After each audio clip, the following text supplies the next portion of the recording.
And now some chilled discussion after the week's angst, with the Doctor Who Detox Hour, or two.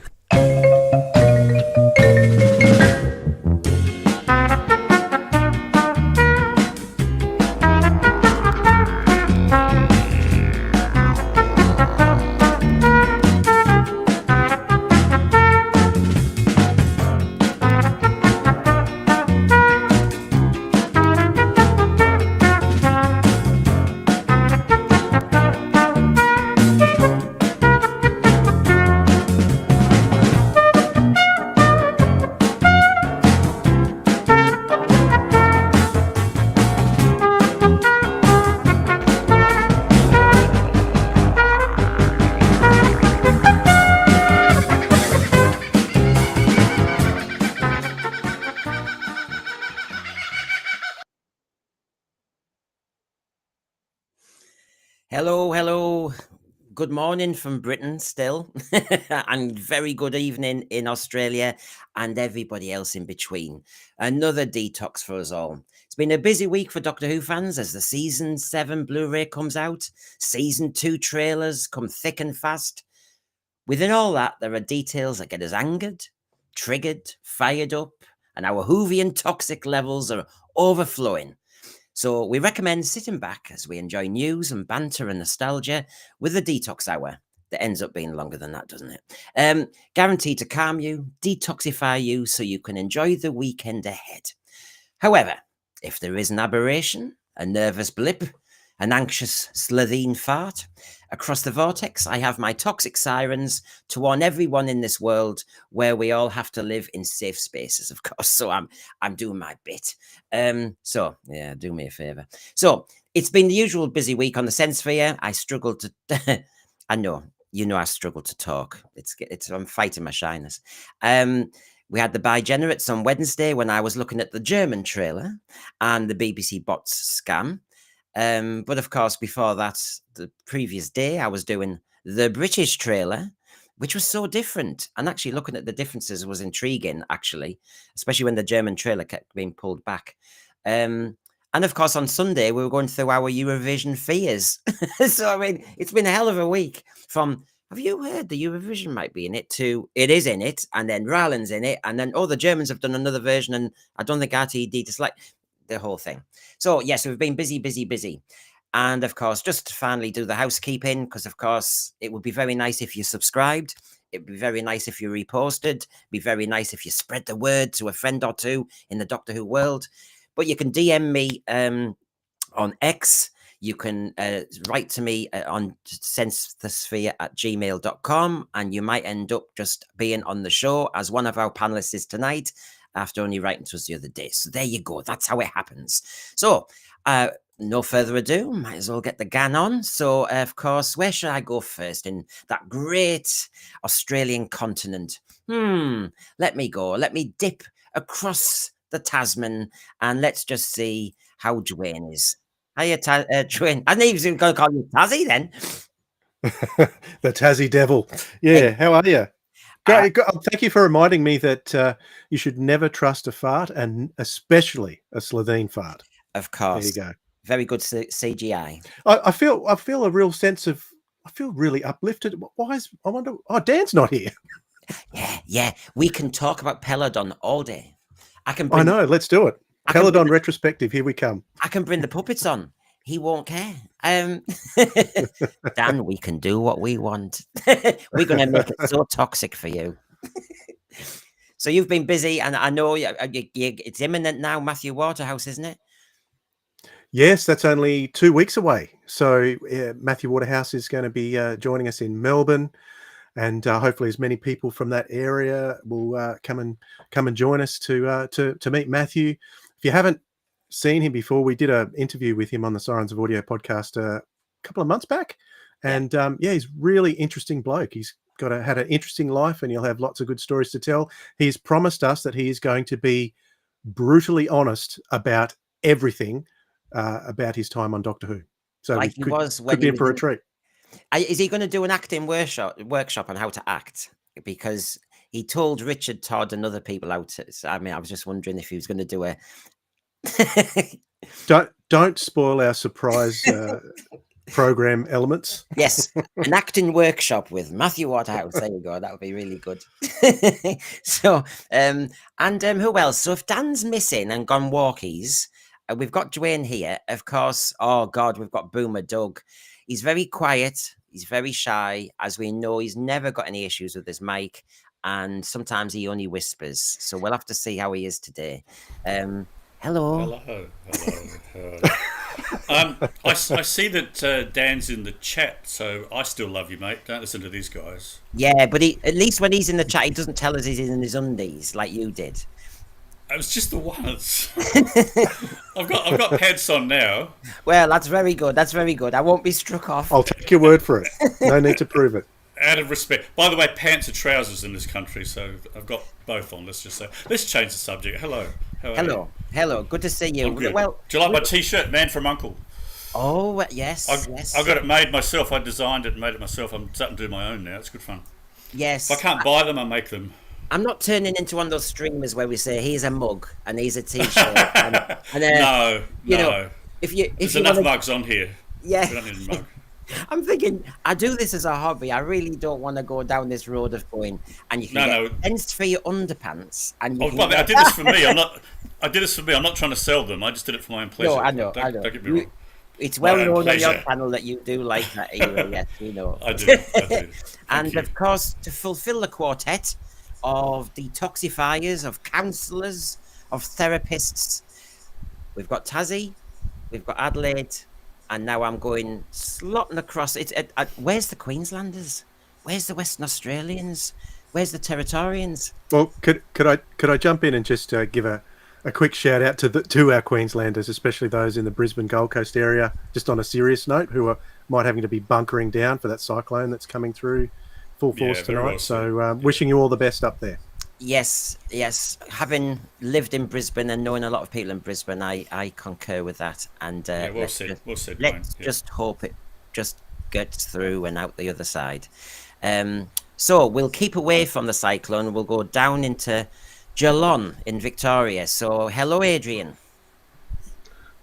Hello. How are you? Well, I assume you're in a slightly more safer place in Australia, as is Doug, as is Dwayne. Yeah, actually, when I bought my place, I said to my wife, we're going to move to somewhere really boring. No fires, no hurricanes. I said, it's not very interesting, but nothing bad will ever happen. Yeah, I know. I took the risk when I did emigrate to Brisbane. I was aware that we did have cyclones when I was there, but you just have to hope that it tends to be Cairns tends to get the Cairns and Port Douglas. I remember when Mission Beach was wiped out and it was bad. So anyway, I hope that just blows through. Sometimes you just have to hope it just gets through with limited damage. So let's detoxify ourselves and calm it all down. One of our that'll help. Yeah, one of our friends who tweets things was showing that they found already Rtd'S gear is getting sold in charity shops. Wow. Oh dear, that's good. That's a promising start, isn't it? All right, what's with the number? It's very the 15 in the corner is pretty corny, isn't it? Yeah. Is it marked down to clear? It's too colourful. Come on, poor Colin Baker fought his own court, and in a way he fought those graphics as well. I mean, it was so 80s. But when you look at that, and this era is so thoughtful and different, and yet that looks just like the blooming 80s again, doesn't it? Same colours, yeah. Yeah, it's like...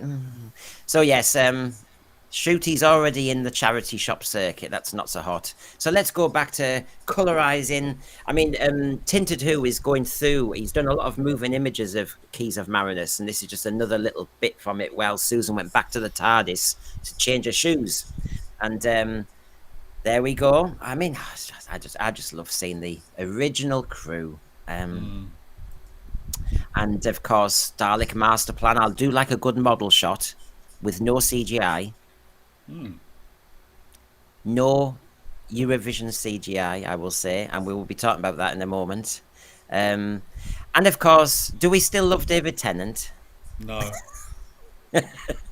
After No, gone off him. I have. Ah. I have. I've talked to various people, and they said they struggle now to watch his era of Doctor Who, knowing how Same. political he's gone. Same. Yep. That's such a shame. Such a shame. So he's left to talk to his hand now. There you go. That's the end of that. Or But whatever. But Dwayne, you've got behind you season 7. Have you looked at Spearhead from Space yet? I have not watched all the episodes. Actually, I watched a bit of an episode tonight, but I watched the Behind the Sofa. I usually start on those when I Yeah. get the Blu-rays, and yeah, I've watched that, and I've watched Doctor Who and the Silurians Behind the Sofas. Fantastic stuff. Yep.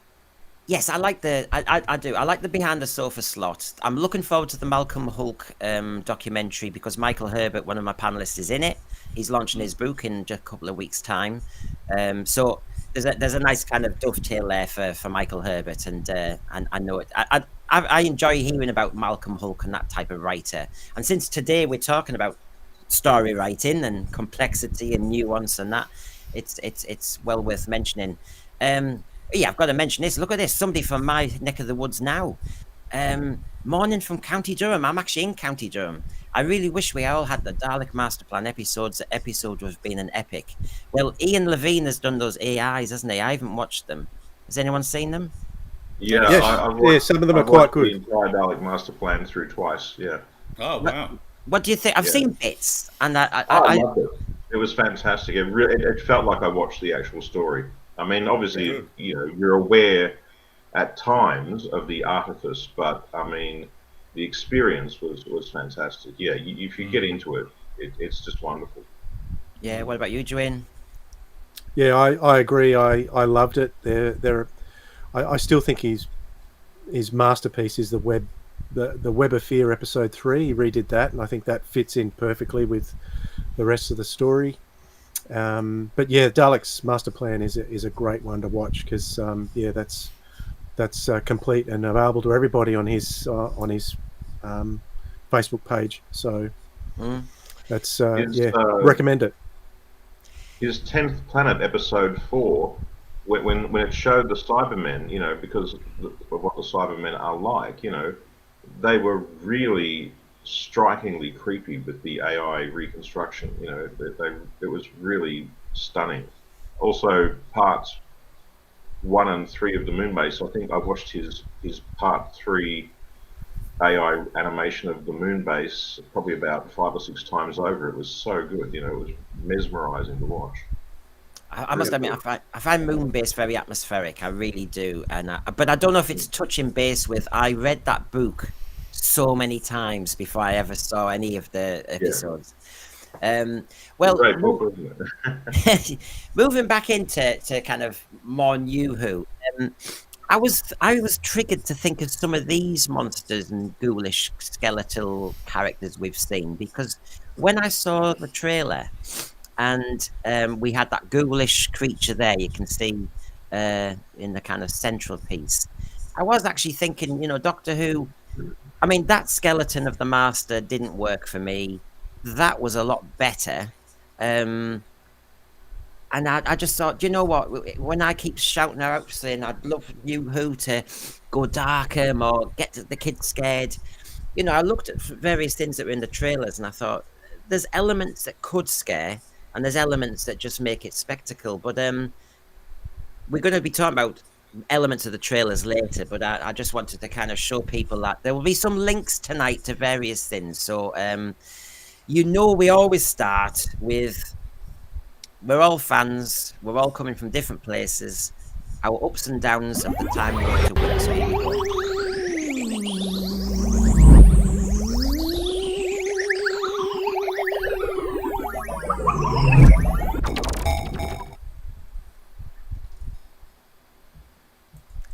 Well, I'll absent myself this week. Sometimes I've got something to say, but I have to say all I seem to have done is stream.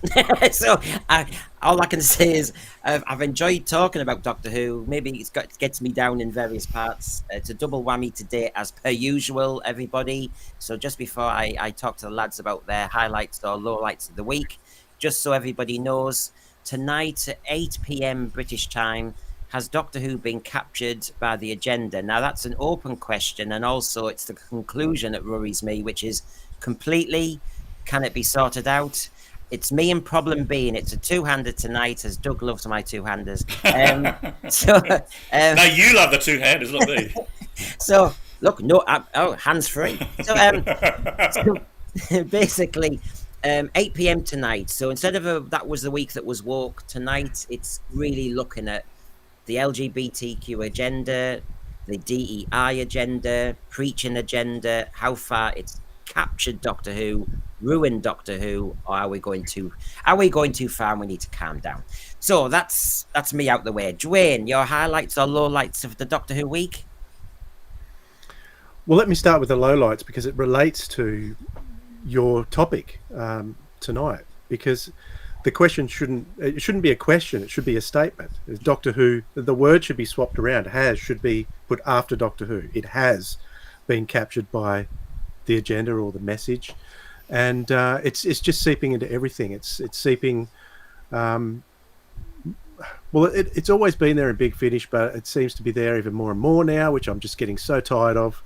And that to see that article, I'm still smarting from that article from last week where they had to go back and even look at Susan Foreman and put all that agenda stuff on her when she's actually an alien character. I just think that's just wrecked it. But if you look over my shoulder, you can see season 7. That would be my highlight of the week, was going to the post office and picking that parcel up that I knew was going to be my season 7 Blu-rays, and I've started delving into those, and I just can't wait to get right through it. It's been fantastic so far, and there are some interesting comments made by the Behind the Sofa team specifically on the storytelling, whether they're hard-hitting or not, whether they're shocking or not, and how I can really get into that topic of how it differentiates between then and now. Oh, well, that's tasty for you using that later on, because I've not touched. I'm one of those. It's like I get the Doctor Who magazine, and sometimes I open it, and it says I've got the season 7 Blu-ray, and I've taken the cellophane off. That's it. It's just there. But just before we move on to the other two lads, you're our Big Finish expert, and I thought, when I was talking about Doctor Who being captured or not by the agenda, and of course you've gone straight for it and said Big Finish was there first. Has Big Finish calmed down on that though, or is it still as bad? Well, it was always there and it never really worried me too much, but it seems to be there all the time now, and that's why I'm getting fed up with it now. It's not calming down, but it's probably just because they're older. Maybe things will calm down as the sentiment from the audience changes, and they realise that people just aren't happy with that kind of nonsense anymore. They just want a story. So, and I mean, we just this weekend we're releasing an episode on the releases from January, and it wasn't even a Doctor Who release that was our favourite of the month. It was their remake of V. So Yeah. When we can't even look at Doctor Who and go, yeah, that's this is our favourite show. To have a release that isn't Doctor Who related being our favourite now, I think it says something. Yeah. Well, I'll just say hello to one or two people who've suggested their pieces, and then I'll ask you, Doug. Mad Mackham. There's a lot in my neck of the woods at the moment, in South Shields, Sunderland, County Durham. There's loads of hello, everybody. Love the Week was the new season trailer. Which one do you mean? The German one? The British one? I feel as though I know the difference. It confirmed we are on the highway to hell for our beloved show. High of the Week, though, was the new trailer confirming at least the BBC have half-decent editors. They are good at editing, I have to say. Their packages on Wimbledon and everything are always good.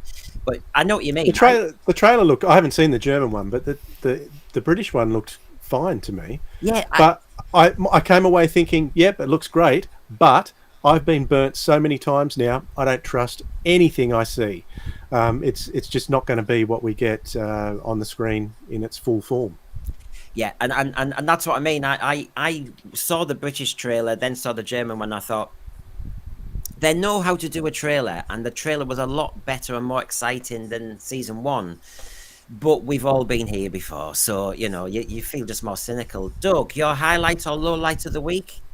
Well, to carry on, really, I agree with Dwayne. My highlight was my low light.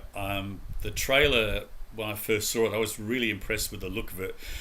I know we're going to talk about how all the money spent on CGI and stuff, but the general look and feel I really liked. But the down was thinking how good it would have been with the Doctor that I could relate to, and writers that I felt I could trust. And like Dwayne, I've been burnt before, but I think I've got Stockholm syndrome. I'm going to watch it anyway. Yeah. So yeah, my up and down were the same, but for different reasons. Yeah. And Adrian? Oh, yeah, look, I'm pretty much on board with what everyone's already said. I saw that trailer and I just sat there blank, feeling dead inside, you know. Thinking, this is you know, $100 million, you know, Disney's given them, you could have hired, you know, the actors you could have hired to come and be someone like, you know, if you had a character like Tobias Vaughan or you know, Mavic Chen, you could have hired, you know, from around the world with $100 million. Well, what do people charge actors, you know? What do they charge to turn up? You could have had Bryan Cranston as a main guest character, or you could have had, you know, Hugh Laurie, or, you know, you could have had just about any A-list actor in the world, pay them $1 million to do 2 or 3 episodes as a great misguided human character like you know, General Carrington, or you know, one of those sort of characters, you know, a really thoughtful, interesting 3-dimensional character played by a brilliant actor. And instead they've blown it on the computer nerds who cook up giant CGI spiders that are never going to scare anybody, because it just looks like a bloody 3-dimensional cartoon. So yeah, that was the low light. I was watching that trailer and just going, yep, that's what I was expecting. Yeah. Well, Cybermat Strikes. I don't know if this is a low light or a highlight or a fear or a nightmare or a dream, but he says the Daleks are back. Now, I saw some streamers say that, and I know there's a shot where the way they clip it or edit it, it looks as though the people in the beige outfits in the Robot Revolution are also shooting other people in their beige outfits, and one person goes all skeletal, and it looks like a Dalek extermination. And some people have said, "Oh, does that mean those little red robots are now Daleks?" And it's like, that's what I heard, and I hope that's not the case. Well, why would you do that? I mean, that means I don't know. Why would they do anything they've done, Brendan? We can't discount it. You can't discount it. But to me, if you're gonna make Doctor Who and the Daleks, the casual viewer, the people who know Doctor Who's got a TARDIS and a police box, they know what the Daleks look like. You cannot turn the Daleks into something completely different, because they'll then just go, well, this is just not the Doctor Who I know. You're right, of course, and I hope that's the case. But they've done it before. I mean, you know, what RTD listening to the fans, listening to what the viewers want. That's happening, isn't it? So I don't know.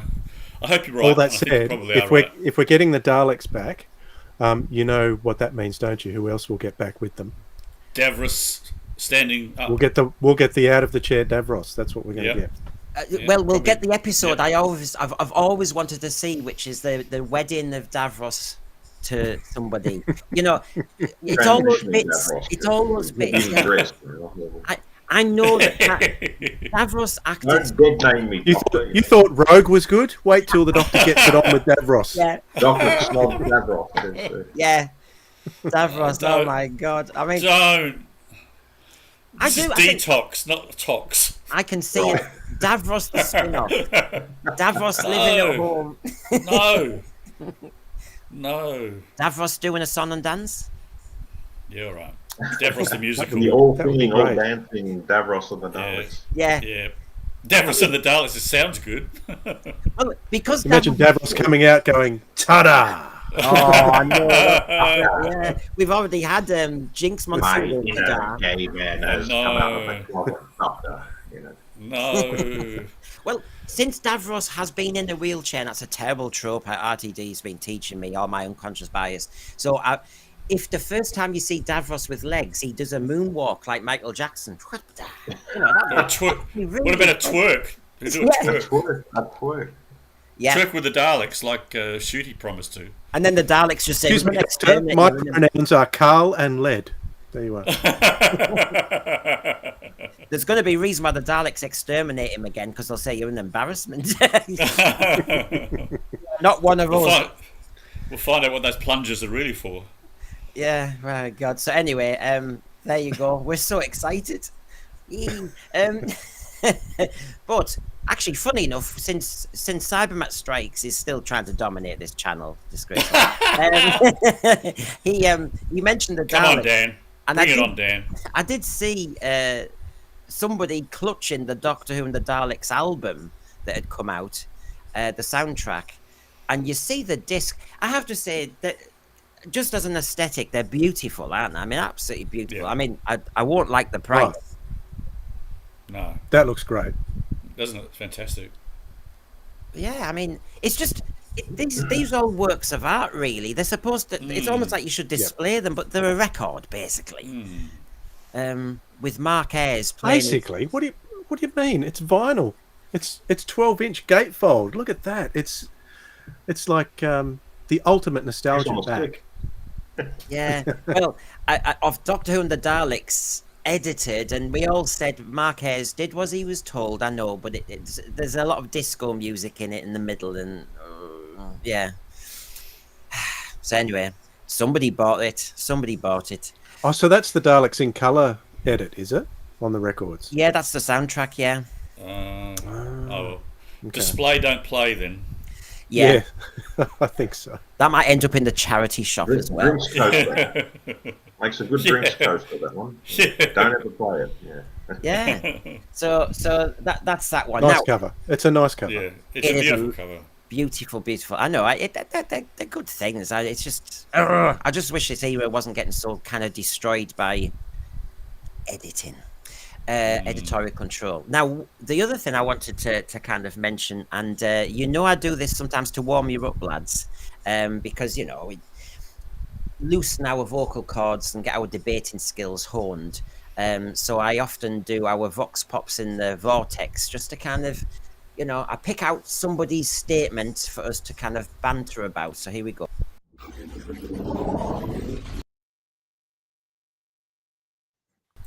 So here's the first cab on the rank. I'll show you this one. Okay, so first vox pops in the vortex, and this is from Bad Wolf itself. I mean, somebody's called himself that.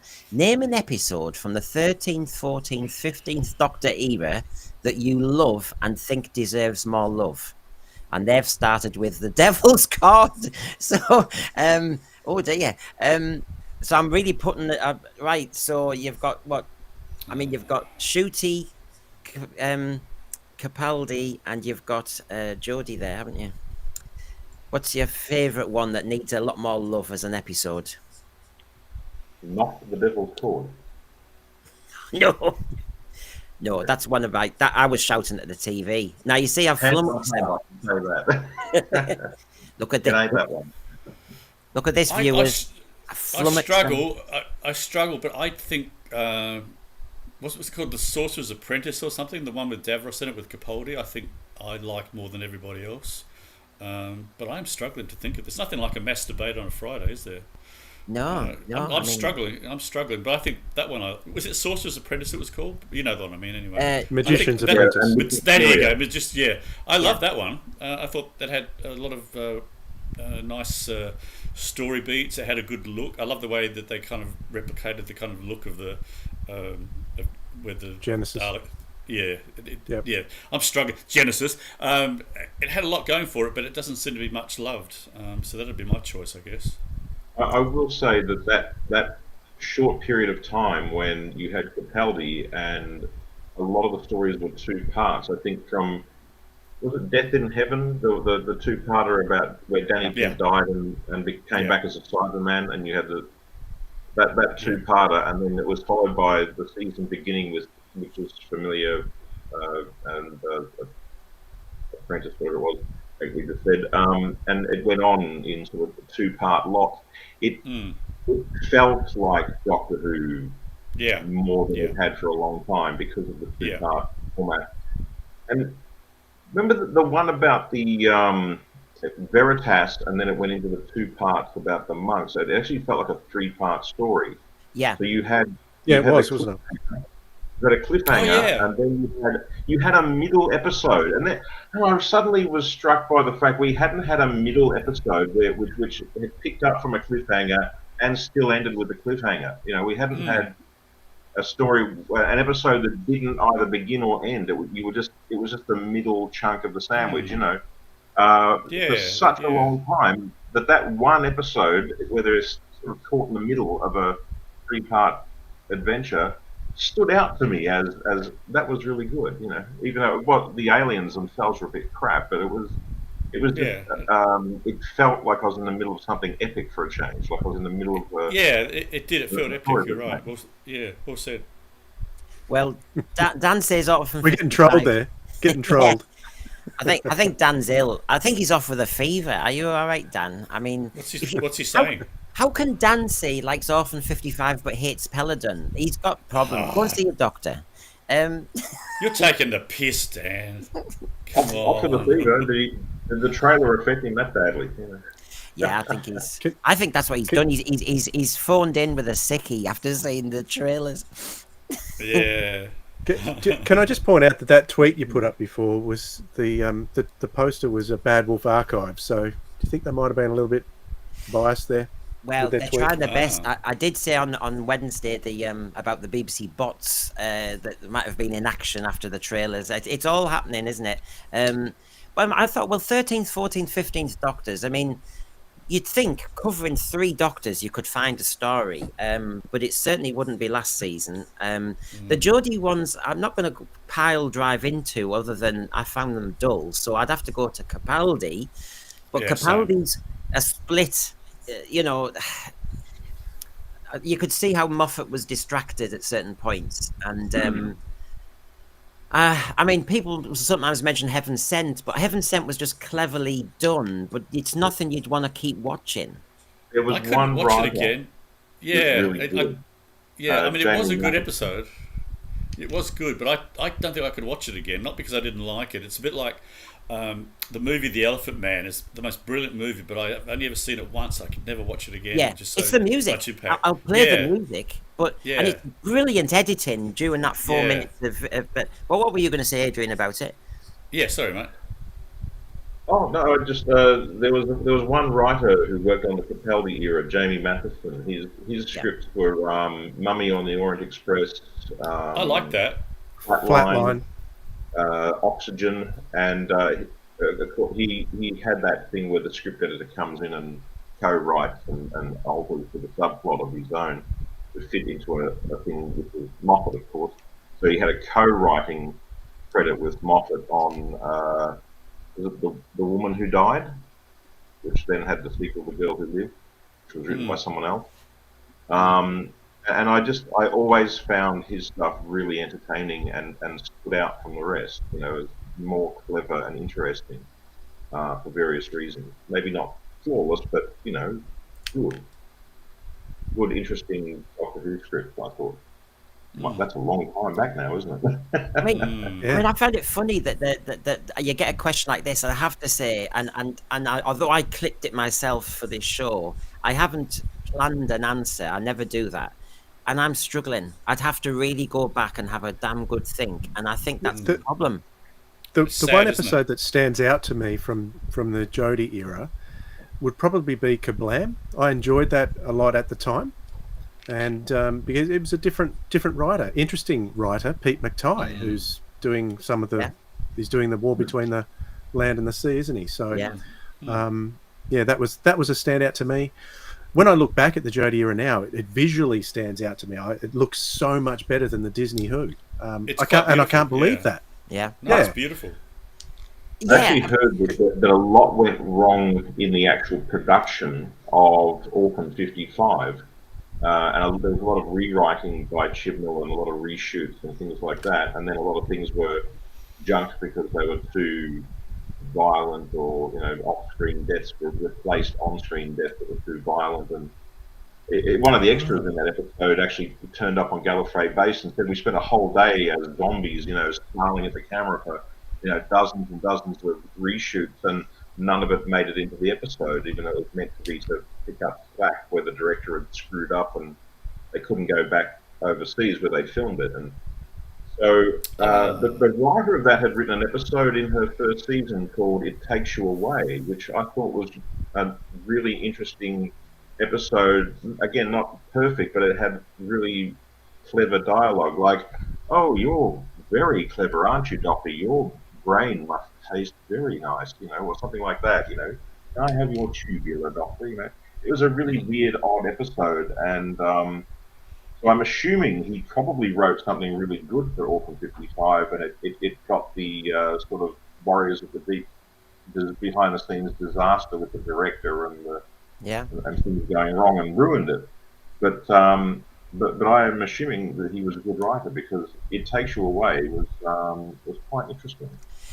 I mean, it's almost like a dark hinterland I'm going to have to look at one day again. But Small Swole God says, Starbeast was okay bar the pronouns thing. Typical campy RTD. The next one is okay too, bar Timeless Child thing. And the last one was okay bar the regeneration split, which is all kinds of stupid.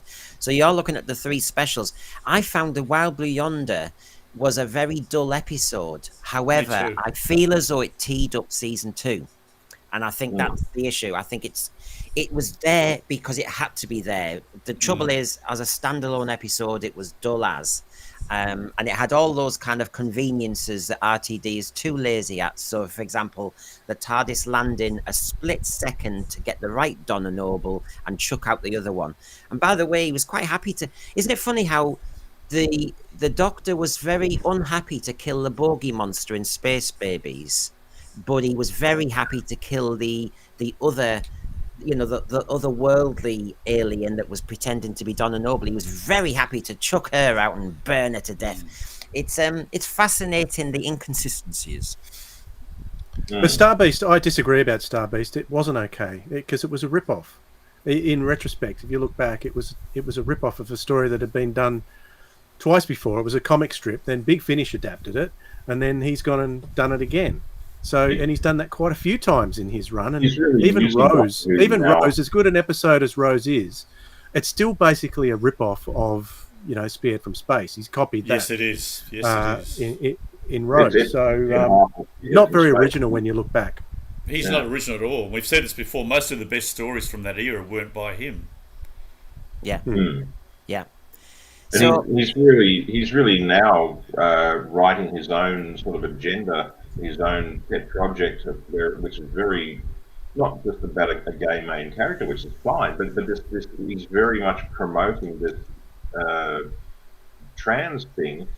And I mean, you guys have said before, it's a show which has traditionally has a strong family and even child audience. Not sure whether that's a really responsible idea, because a lot of parents are up in arms about, kids haven't even gone through puberty yet, and you're already introducing them to trans ideas when they're still trying to find out who they are in life. And so he's got this show which is kind of wearing Doctor Who like the way that guy in Silence of the Lambs, he's sort of wearing it like a skin suit, He's wearing Doctor Who like a skin suit, but on the inside, it's not Doctor Who. At heart, at core, it's not Doctor Who at all. Well, Adrian, what I'll say is you've teed me up nicely. Just for everyone tuning in, 8 p.m. tonight, me and Lee, problem being, are going to go through this whole. I mean, Adrian Sherlock, you've teed us up so well there. And on the second Vox Pops, before we go into season 2 and start talking then about RTD storylines versus classic Who, Pertwee, Unit, the invasion, all that stuff. Now, this one is from the trailer, and this is what somebody was texting. Here's one critique you will hear from me about this. Why are we getting designs like this for the Interstellar Song Contest when you compare it to some of the alien designs we saw in The End of the World or Akatan, the Rings of Akatan? Do aliens these days have to look like obvious costumes? And, I've heard you already looks say... like Dalek Master Plan. It's the Dalek Master Plan monster. Yes. What we could have had with $100 million budget, I mean, it beggars belief. Yeah. It does, because you have to have taste. You have to have that clever.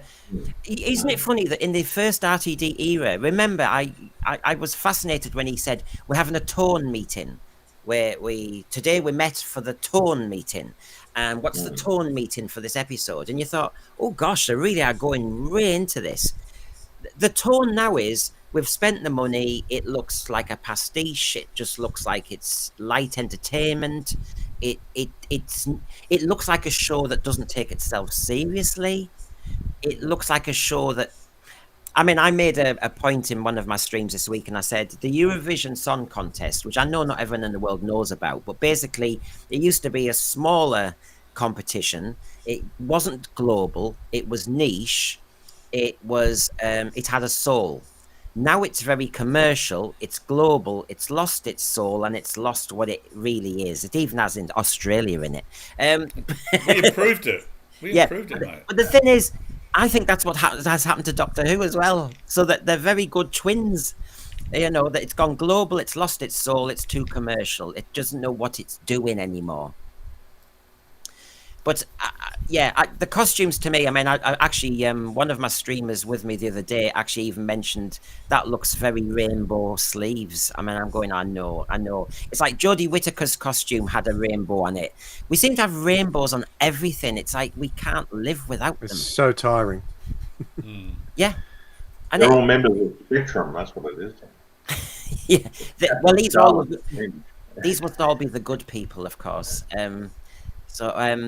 Anyway, we need to start talking about, yes, it's happening now, season 2. So here we go. 98, 97, 96, 95, 94, 93,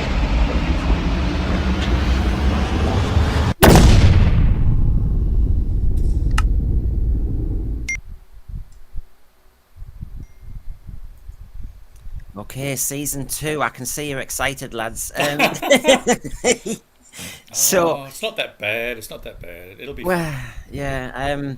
Well, of course, just to remind anybody who's been in the alternative universe, April the 12th is when all this happens. And of course, the story's all about Belinda Chandra this time, but she wants to get back to Earth, Tegan style, as she looks as though she's abducted in episode 1 by some robots, those naughty robots. And of course, we're going to have a very modern, progressive Doctor with all his costumes, so that at Christmas time you can buy them for the kiddies. You've got your action man hero. Yeah, there you go. And so it's all about Belinda Chandra. And like I say, I'm not going to say any more. I'm sick to death of companion arcs. They are boring. But one thing we did find out yesterday was that Freddie Fox is in it. Now, Freddie Fox has been in other RTD productions, so it's the usual, ensemble, the company that you know. But what's intrigued people is it looks as though he might be in the Juno Dawson episode, the Eurovision one, and he's got horns coming out of his head. But you've also got the other thing. That was the week that was woke, and me and Rachel were discussing how the boss shouldn't say, I appointed Russell Tovey and I fancy the socks off him. That's not really how bosses should talk. And here you've got Juno Dawson saying Freddie is the most gorgeous mercurial villain, just you wait. Now Freddie Fox, his sister's Amelia, she makes Silent Witness, you may have seen. okay. Yeah, famous Fox family, of course. Now, of course, it's been 10 years since RTD worked with Freddie on Cucumber, a gay series, and this is a great way to celebrate the anniversary. He's the most spectacular actor, and he comes to Doctor Who with fury, venom, cunning, and beautiful set of horns. Doctor beware. Fox then said, and I find it intriguing, because I know they're always bigging up to the producers, but there's a few words I'm going to pick on. He said, I had the most amazing time making this show and feel honoured to have been asked to be a part of Russell's crazy, bonkers, beautiful vision.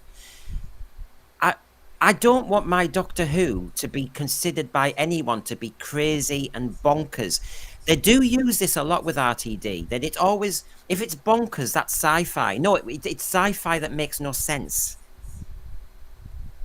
That is not selling me it, Oh, Brendan, you just reminded me of, Nigel Neal, who created Quatermass, which really was the forerunner to why we ended up with Doctor Who in the first place. You know, the BBC was so pleased with how popular Quatermass was, they really wanted an ongoing sci-fi serial, and they finally got it with Doctor Who. You know, he once said he actually didn't like writing science fiction, and one day they interviewed his widow. Why didn't your husband like science fiction? She said, well, he thought it was like writing about drunks. You know, you never write a story about drunks because nothing they do or say makes any sense. It's just nonsensical.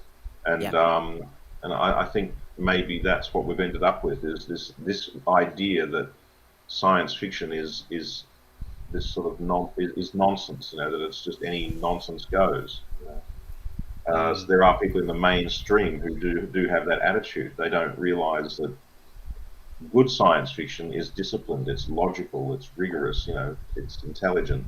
They really do think it's you know, you land on a planet where there's talking pink bunny rabbits, and it's just everything. Nothing makes any sense. You know, gravity's backwards, and you know, any crazy thing you want, and anything goes. It's just rubbish. And I think sometimes, when you hear crazy bonkers, that just tells me everything, really.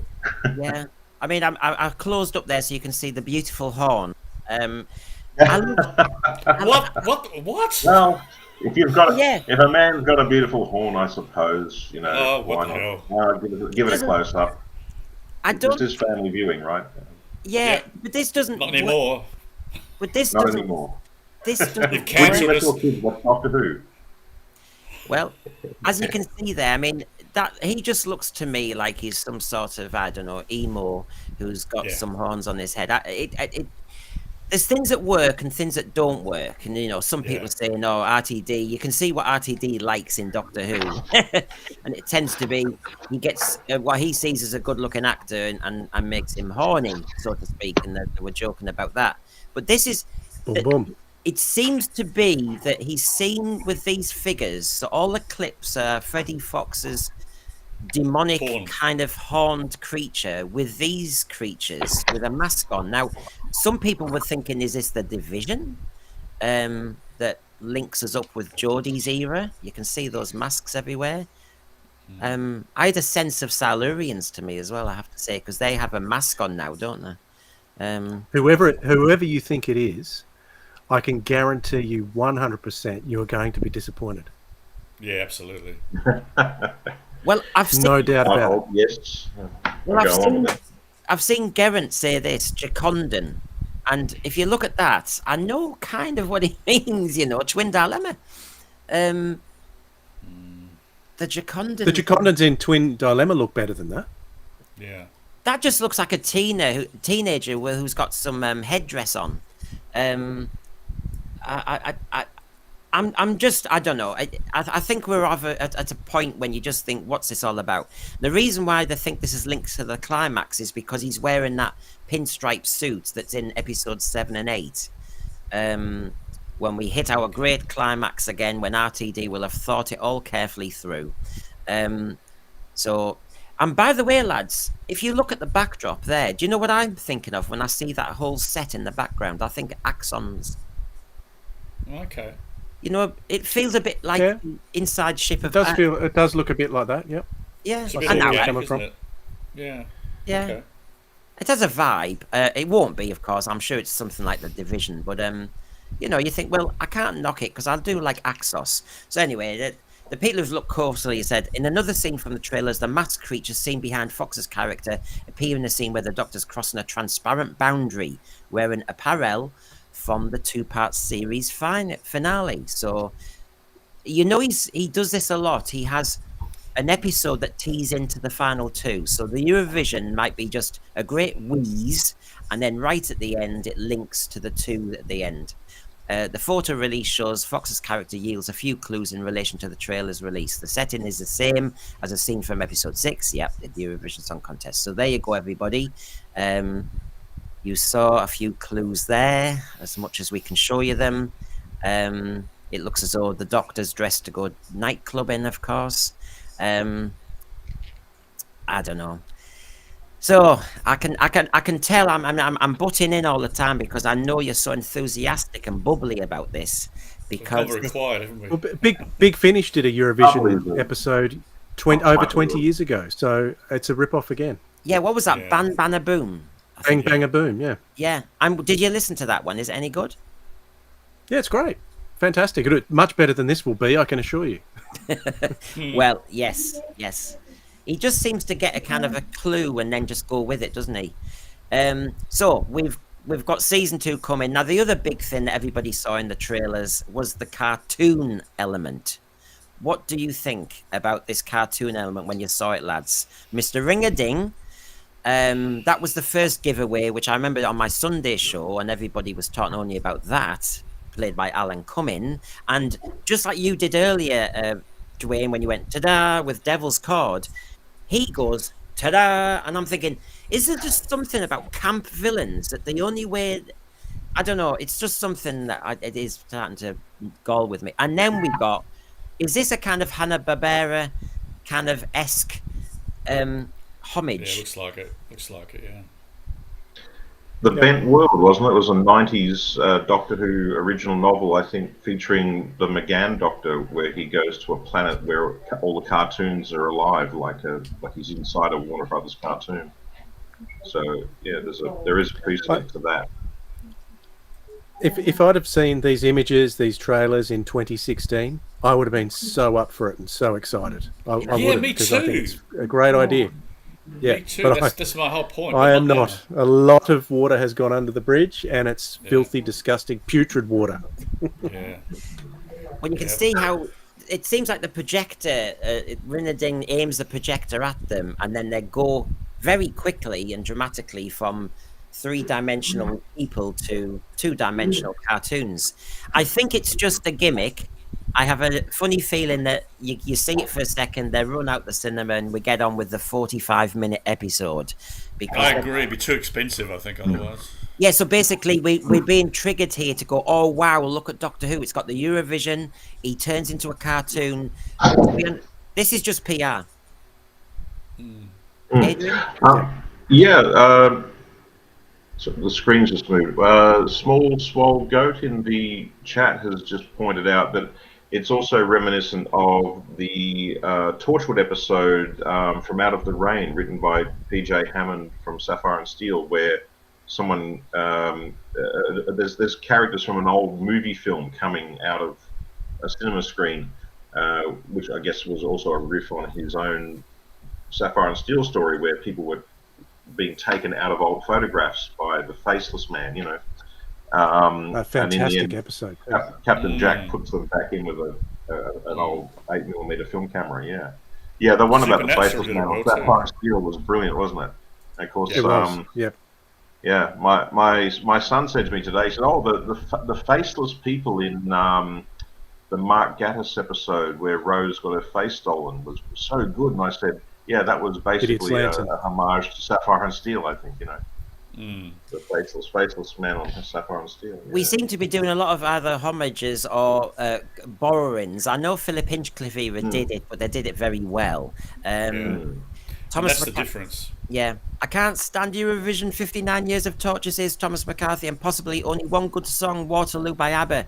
RTD obviously wants me to dislike Doctor Who as I do Eurovision.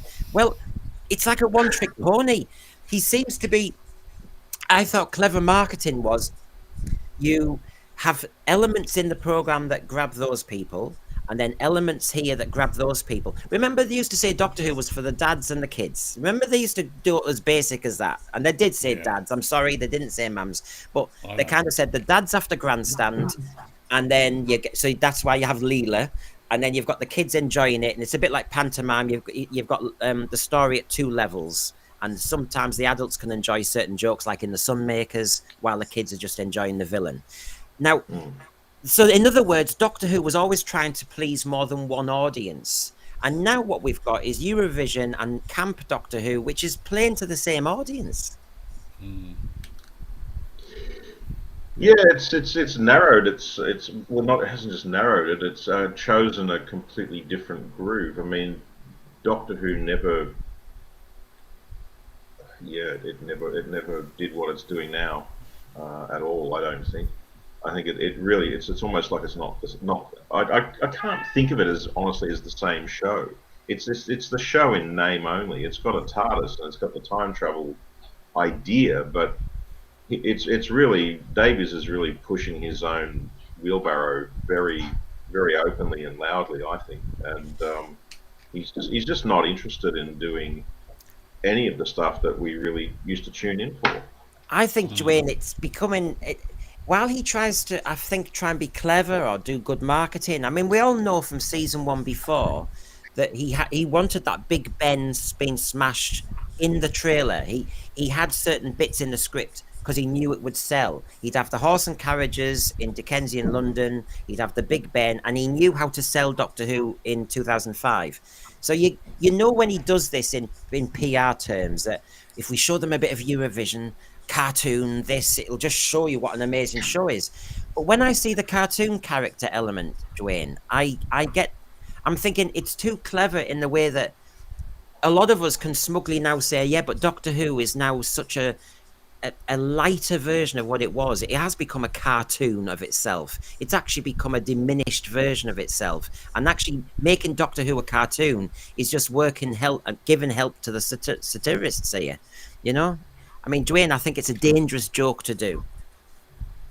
Well, I go back to what I said before. I would have been excited by the idea a few years back, but it's just gone too far now where I'm not excited by anything, no matter what he tries to do. And I think that's most of the audience. You'll get loud people going, this is the best thing ever, but you know, that's not most of the audience, I can assure you.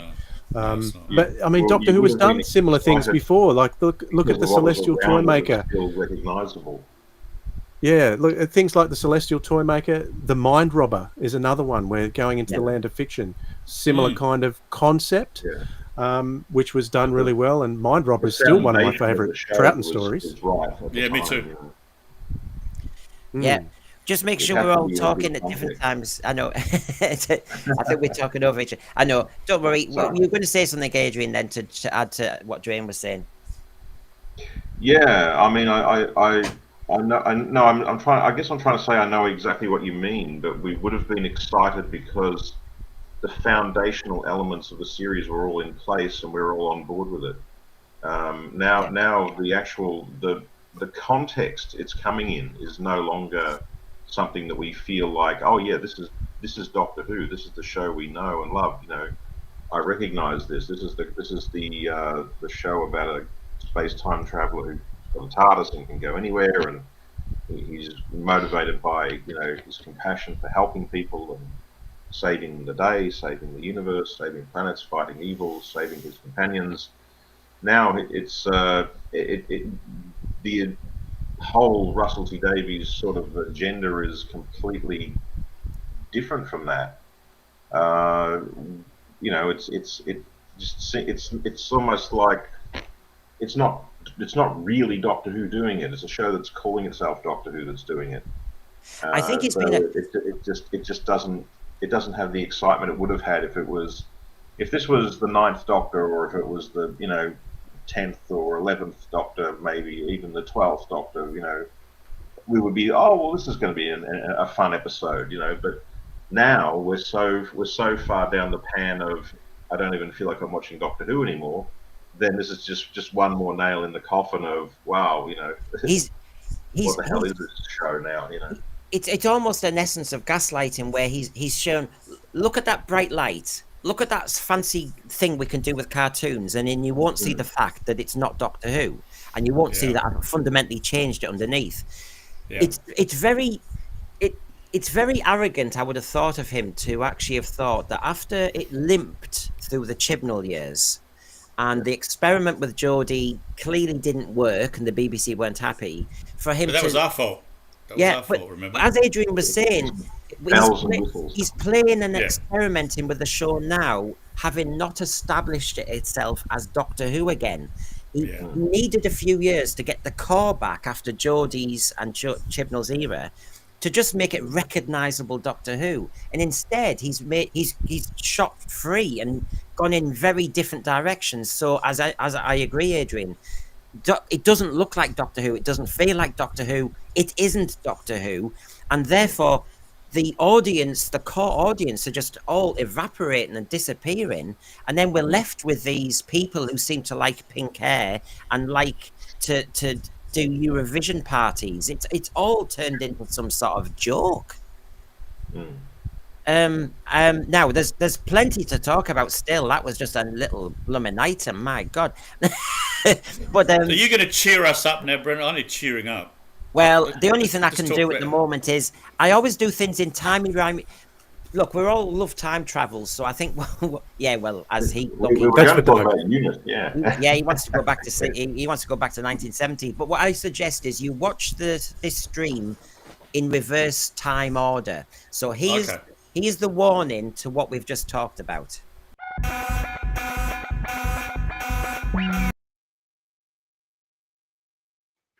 Yeah, I'm being timey-wimey. Stephen Moffat gets away with it late in the Pandora Club, so I will as well.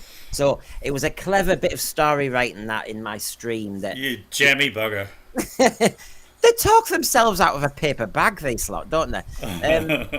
So the other element of season 2, I just wanted to kind of wrap up because this week I've come up with theories, lads. Oh, I've been working hard. I actually, I'm on Benelin.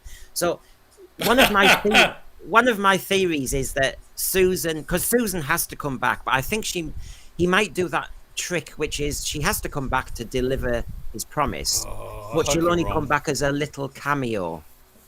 And so that Susan is actually Belinda Chandra is one of my thoughts there. No. That's why the Please, TARDIS no. connects to her. No, Brendan, no. Well, there you go. That one. So that went down like a bucket of coal sick.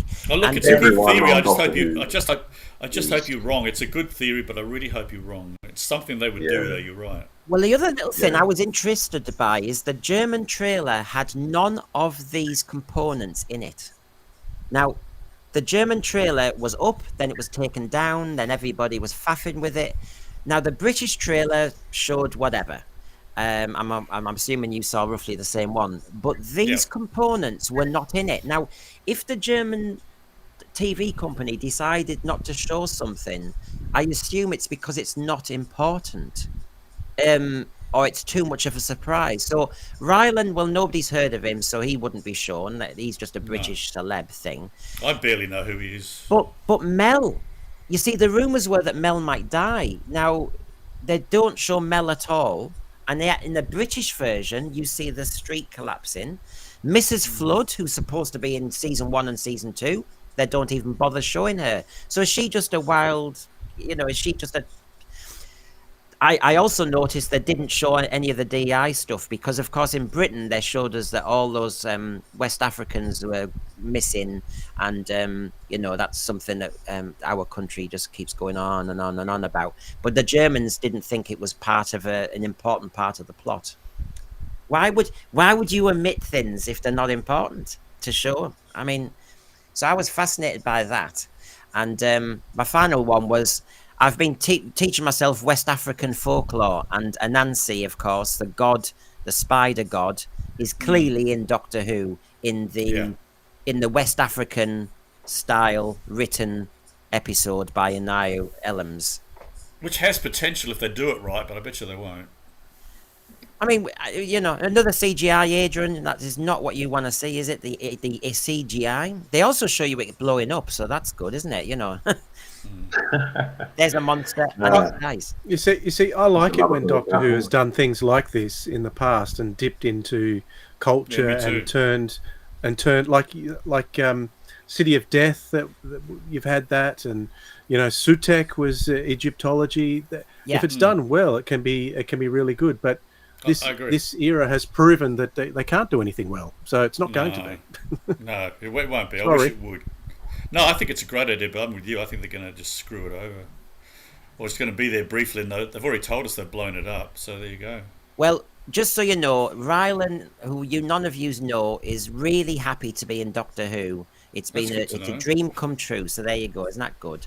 And the final vox pops before we get into the great story writing debate is this: for all my criticisms of RTD, and there are a lot. I can't say he's run out of ideas. I just wish he was better at executing them. And I just wish some of them were his. He's got great ideas, but none of them are his. And that's in response to the trailers. Now, the trailers have spider gods. They have the Eurovision in space. They have this skeleton patrolling British rooftops. Does it? I suppose you can be right and say RTD has lost the execution element and the detailed story element, which we're going to look at in a moment. But in essence, he's still got a great imagination. Has he, though? The more I think about his past work in Doctor Who and New Who as a whole, because more and more I'm losing interest in new Doctor Who more than I've... Yeah, more and more. Every day that goes by, I go, well, Classic Who is where it's at. Yeah, same. I don't think he's ever had any ideas. No. He's just... And if they were a fluke. What his ideas are is he's able to tap into certain elements and capture general audiences somehow, because he's he's a soap opera fan, so he knows how to grab emotions in people. The ideas, the story ideas themselves are not his, but he's been able to twist them and use them to manipulate a general audience, which was great in the early days. But since he became an activist, no one's interested anymore. No, I agree. I don't think New Who has aged very well. I think Classic Who has aged. Maybe it's a time capsule, but New Who has dated badly. Yes, there are exceptions, but generally speaking, I've tried to revisit some episodes and I'm struggling to find any that I'm really excited about now. Well, some people were excited to see Bonnie Lanford back, but this final Vox Pop says... I don't really understand the hype for Mel in RTD2. Yes, Bonnie Lanford is always delightful, but I'm yet to be convinced she's a major improvement from the classic era when her most notable moment so far is holding a box. I do wonder. I mean, this is like stunt casting. I don't have a problem with Bonnie Lanford. I'm glad she's back and she can be more mature as Mel. But she's been given a few lines. She can drive a scooter and the Doctor can't. But why bring these people back unless he's going to bring her back to kill her? Do you know where Bonnie Langford shines as Mel? Go on. You know what I'm going to say, don't you? Big Finish. Yeah. She's sensational in Big Finish. So she's if you want to get some real Mel, she is. She's fantastic. Yep. She is. I mean, I saw the measure of her in EastEnders. I know she's a great West End actress, but, in EastEnders, she's one of those actors, she really went there as Carmel, she was. So, yeah, it was great to see her back. But she gets a line with David Tennant, and then she gets to tell off the shooty Doctor. I mean, is that all? I hated, as you know, that line saying she's now the mad auntie. I mean, why bring a companion for... Sarah Jane Smith was brought back and it was like a love fest, and then you bring Mel back and it's kind of mad auntie, and you're thinking, I think there's something wrong here, and I didn't think we're in our mental health times saying mad RTD was appropriate. There you go. It's like saying the best thing about the next season of Doctor Who is that they're bringing back the Bandrels or something. It's... Yeah, well, I think the Mandrels might be one of these heavy metal bands in the Eurovision Song Contest in space with the Space Womble Yetis, and I think don't ever confuse the Mandrels with the Bandrels. Both classic designs in Doctor Who. Yes, that was time. Was that Time Lash? That was the Bandrels, and the Mandrels were Nightmare most things that are going to be in the next season of Doctor Who. Even with all of Disney's money and resources, So yes, I know I've really kind of flattened you all in a terrible way. I'm sorry about that. But I'm just waiting for that episode that I've heard is happening where Adric comes back. It's under wraps at the moment, but I hear it on good authority that Adric is coming back for the finale. Well, yes, and he'll reveal all from the dead. Yeah. Well, the idea of Adric coming back, and that's the most exciting thing you can say about Doctor Who. It really has hit rock bottom.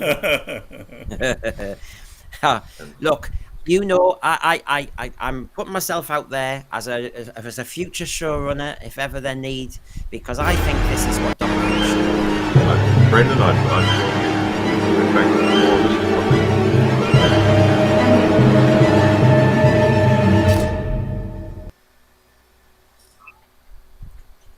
Sorry, Adrian, you know me, I'm like, bang, There it is. get those stickers. Okay, then. There it is. That's the jam right there. That's the stuff. I've sated everybody enough. Okay, let's get. We've given tidbits about this. We've been talking about Rtd'S story writing. The theory. Alleged story writing. Yeah. Yes. So the hypothesis is this, everybody, and please join in the thread. That when you had classic stories, there may have been some messages and some politics in them, but it was nuance. And many of the characters, for example, that Malcolm Hulke wrote, weren't ultimately totally bad. There was a reason, there was a motive. Invasion of the Dinosaurs as an example. In the Cave Monsters, the same.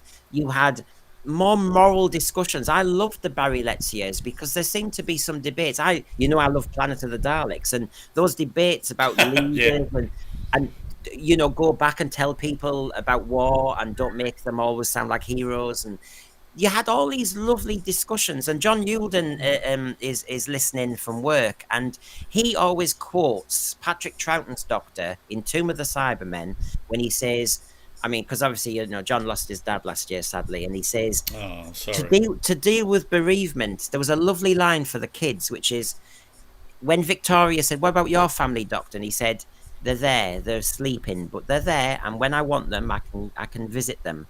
And they sleep in my mind. Yeah. Yes, and the point is, I think in the wham bam thank you style of Rtd's Doctor Who, we don't have those little moments anymore where the Doctor is fixing a plug, a space plug, and he's making a new gadget, and as he's doing that, he's talking, and some of the lines are insightful and thoughtful, and so John Yulden holds on to that line from Tomb of the Cybermen, where it's not about lasers and death, it's just a nice line to tell you about death.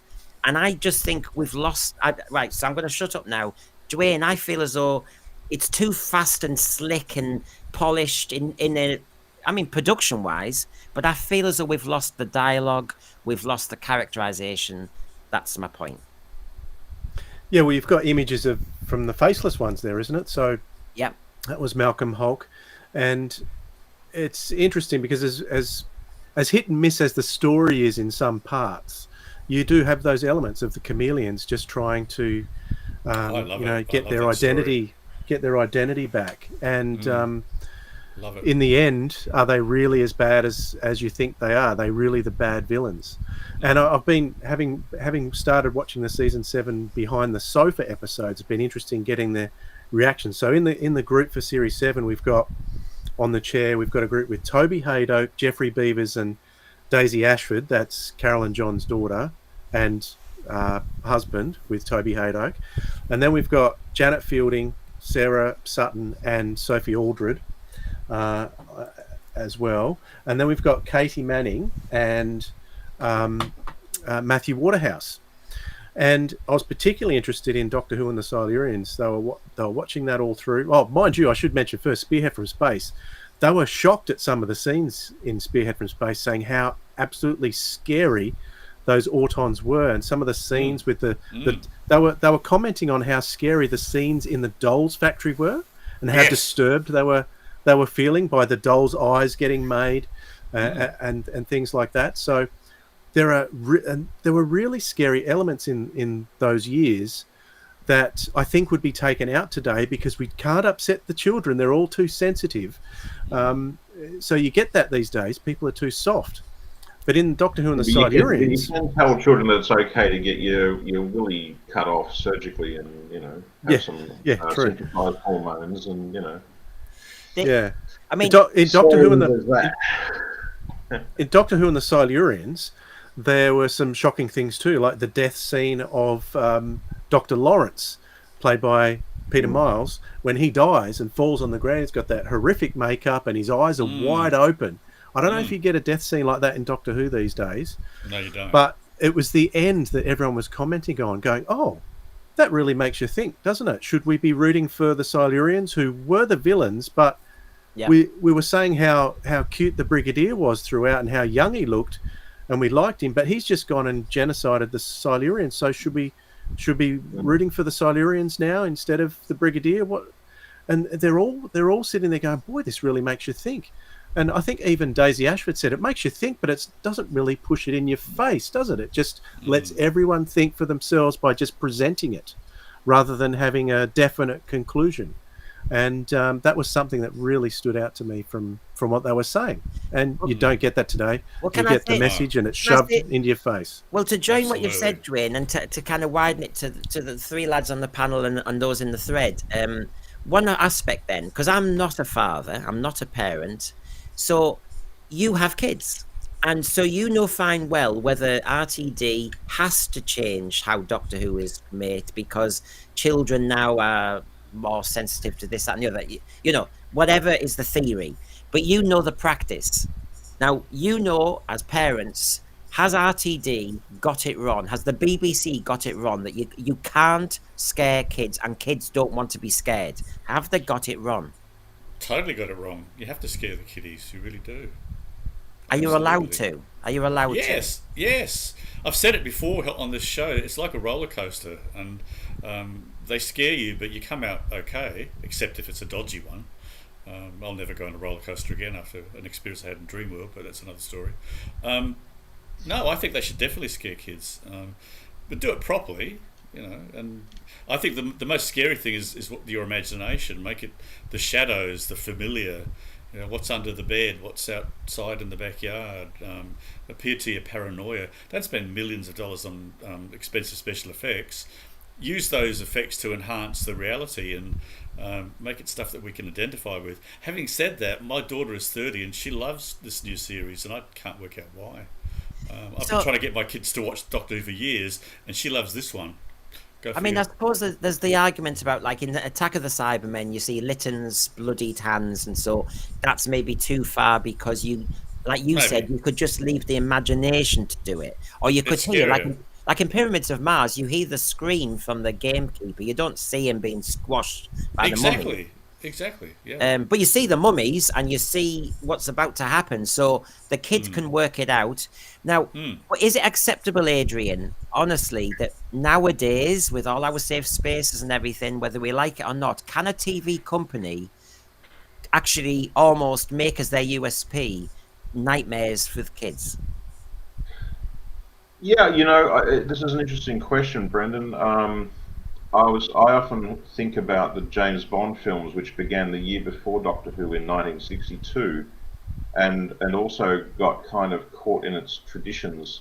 The directors of those early Bond films in the 80s, when movies were getting really violent, like Rambo, and sewing himself up, and lots of blood and gore, and they were showing women with their boobs out and things, and they sort of said, geez, our 60s Bond films seem very old-fashioned now. And yet by the 90s, they turned that around and started saying, the fact that there's no bad language or nudity in Bond is actually part of what makes them classy and why they're so popular still.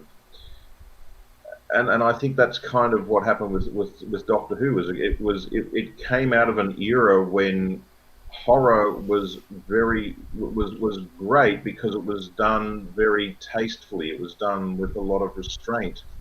As you said, it was just a spooky shadow or an implication. It was a claw here and a tail there and a point of view shot and a bit of heavy breathing as the Silurians watching, the farm or something. And it was subtle. It was restrained. You couldn't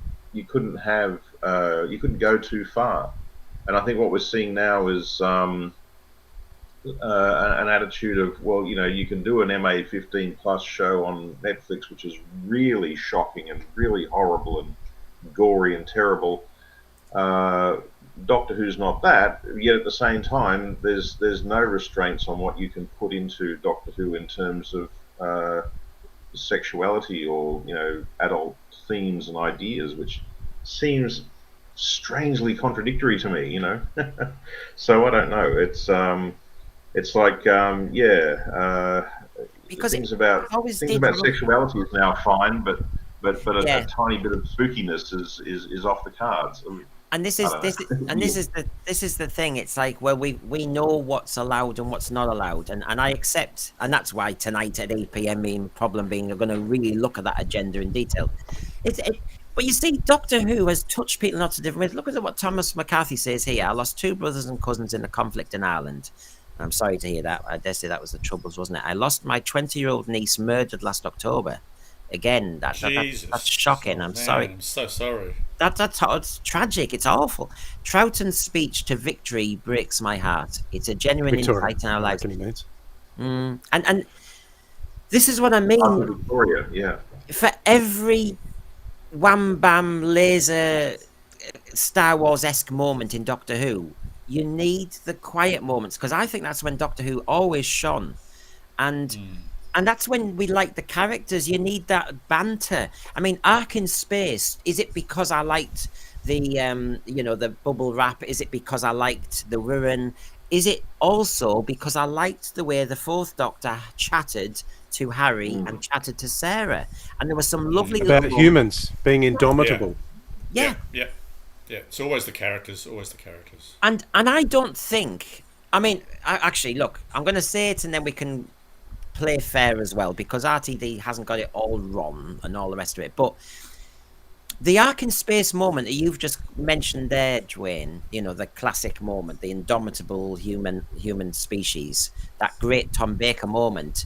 I suppose Stephen Moffat would say, well, I did the Stonehenge Pandorica moment, but I didn't think it was the same. It was Space Jesus suddenly. It wasn't the same. It was just the Doctor having a moment, just, eulogizing about how amazing these little pesky humans are. Whereas shouting at everybody in space when they could have zapped you didn't seem to be quite the same touch. Am I being unfair to RTD and Stephen Moffat? I don't think we have those moments. Not as many, anyway. There are some. There's that fantastic speech that Capaldi makes in. It's either the Zygon inversion or invasion, but that speech about war is fantastic. Yes. Those moments are so rare. And there was a touching moment with Sarah Jane Smith in School Reunion, but of course that was RTD madly in love with Elizabeth Sladen and Sarah Jane Smith from his own nostalgic youth. But I want him to be a proper writer where he just thinks, I need those quiet moments. But equally, for every praise I give for School Reunion, there's other moments when it was almost like a little bit of a bitch fest with Rose, which I didn't get at all. That you'd have all these female companions all fighting over a young Doctor. I thought, oh, don't go there. No, it was never like that. So you get a lovely moment and then you get a stupid moment, and you think, I don't know, remember Malcolm Hook, Terrance Dicks, Robert Holmes, they were all by a classic old-fashioned typewriter, and they were absolutely busting a gut. We all know from the war games, it was almost like an episode a day, and they were busting it. But within that, you get lovely touches, lovely bits of dialogue, interesting little characters. And I just feel as though now, and I'm sorry, somebody in the thread did say, it's the length of the episodes that's the problem. There's no chance for world building, no space to have those little moments, because they'll all be edited out. Yeah, they've really got it all wrong, haven't they? I think I call it just the wham bam thank you ma'am version of Doctor Who. It's always fast, speedy, and next. Instead of thinking, let's indulge, and for 2 weeks it's one story, and for and let's or 3, or 4. I mean, do something the length of the Invasion. Do 4 one-hour episodes. I mean, you've got all that money. You could get the writers from. You could get Vince Gilligan from Breaking Bad and Better Call Saul to write you a Doctor Who story for a few episodes. You could get. They must have a price. These people, who wrote The Wire. Who wrote The Sopranos episodes. I mean, there must be some of the best writers in the world must be available when you've got Disney's money. I mean, surely you could get great, and instead he hires Juno Dawson. I mean, I don't know. Jed Mercurio. Yeah. He's got former, hasn't he? He always hires people he's worked with previously, whether it be on camera talent or behind the scenes talent. It's just his. I mean, it's like they always say. Really, it's about the quality, not the length, isn't it? So, Yeah, but it's like Barry Letts. It's famous. Barry Letts knew that Malcolm Hulke was very on the left, and yeah, exactly. But they grabbed a team of writers who had different political views, if that's important, and they had a range of people. But on top of that, they also were a mini writing team, Barry and Terrance, and they would sit down and structure the season, and then you landed within that. Whereas it seems to be now, I can almost imagine RTD on Canal Street having a pint, and Juno Dawson texts him saying, "I've got a brilliant idea for an episode, Eurovision." And then he goes, "Oh, darling, amazing, do it, bang." And it's almost like back of fag packet, bang, yeah, I think that, oh, that's got me, that's amazing. I can imagine me being on all the chat shows selling that. Yeah, but is there a story? And as I've always said, and it's true, Malcolm Hulke wrote for Crossroads, Pathfinders, he wrote various genres. So, yeah, we're not saying you have to be a sci-fi writer. Like you said. Just a writer. Yeah, you need a writer who's experienced, who's good at writing character, whether they're in a spaceship or whether they're on Earth. They once said you can tell if a writer likes people, if he loves human beings from what they write, you know. And I think that's something, when you look at like, you know, the Doctor and Harry, or the Doctor and Sarah Jane, or someone there, or the Doctor and Joe, and they're just sort of having those quieter moments, you know, in his pocket. Suddenly, I for the first time in my life, or something, and you know, and or you know, come along, Nurse Smith, you know, oh, you know, hope you know what you're doing, Harry, you know.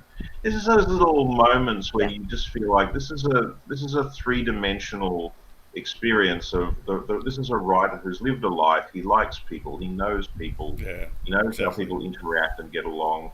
There's little quiet moments. There's dramatic moments. My dear man, if you think we're laying plain to earth, you know, there's all these sort of little bits and bobs throughout it that you feel like you're watching something written by a human being with a heart who's plugged in and you know, and just before I forget. You know, before I forget,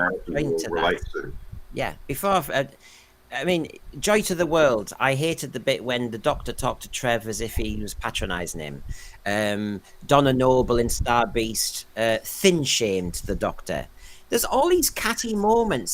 This seems to be a part of the agenda that the Doctor's repartee... fundamentally an angry, bitter... It's based on blame. It's all about my very, very broadly defined group. I mean, every single person in the entire world who's got one skin color is privileged, apparently, and therefore should be ashamed of themselves. And everybody else in the entire world who broadly fits into a different skin color category should resent them and say, oh, well, it's all, you know, you're from that group, and what, the world doesn't revolve around you for one day? Ooh, that must be a new experience for you. You know? Yeah.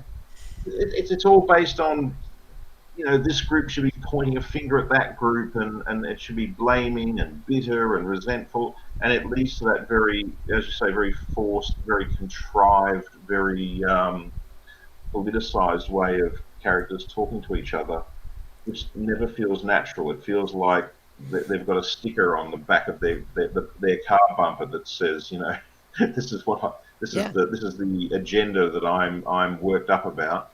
And anytime someone brings it up, they spout off at them angrily. Oh, you know, it's all very well for you, so and so. Well, it's like in that group, you know. It's like in Dwayne. You've mentioned the cave monsters, the Silurians, and if you think of the ending that you referred to there, and then you think of the ending of Dot and Bubble, where both of them have a strong message, apparently, but one, as you said, crafts it in a way where the choice is left to the viewer. Whereas I think in Dot and Bubble, if you thought you were going to be with the right supremacists, then you are the problem. You know, it's like, I didn't find the Dot and Bubble frothy speech at the end that RTD goes wild about was clever or even impactful, whereas the subtlety of the end of Silurians really worked. What do you think, Dwayne? Absolutely. And I was watching one of the documentaries on the Blu-ray set, where Terrance Dicks was talking about the chemistry between him and Hulk and Barry Letts, because he was saying something like, I can't do Terrance Dicks' voice, but you can imagine his voice saying, "Oh well, Barry was always wanting to do stuff about climate change and things like that, and I just wanted an adventure story. I didn't really care about any of that stuff at the time." And he said, "But over time, I've actually gone back to Barry and said, oh well, I'm sorry, you were right about this." And Terrance Dicks was never.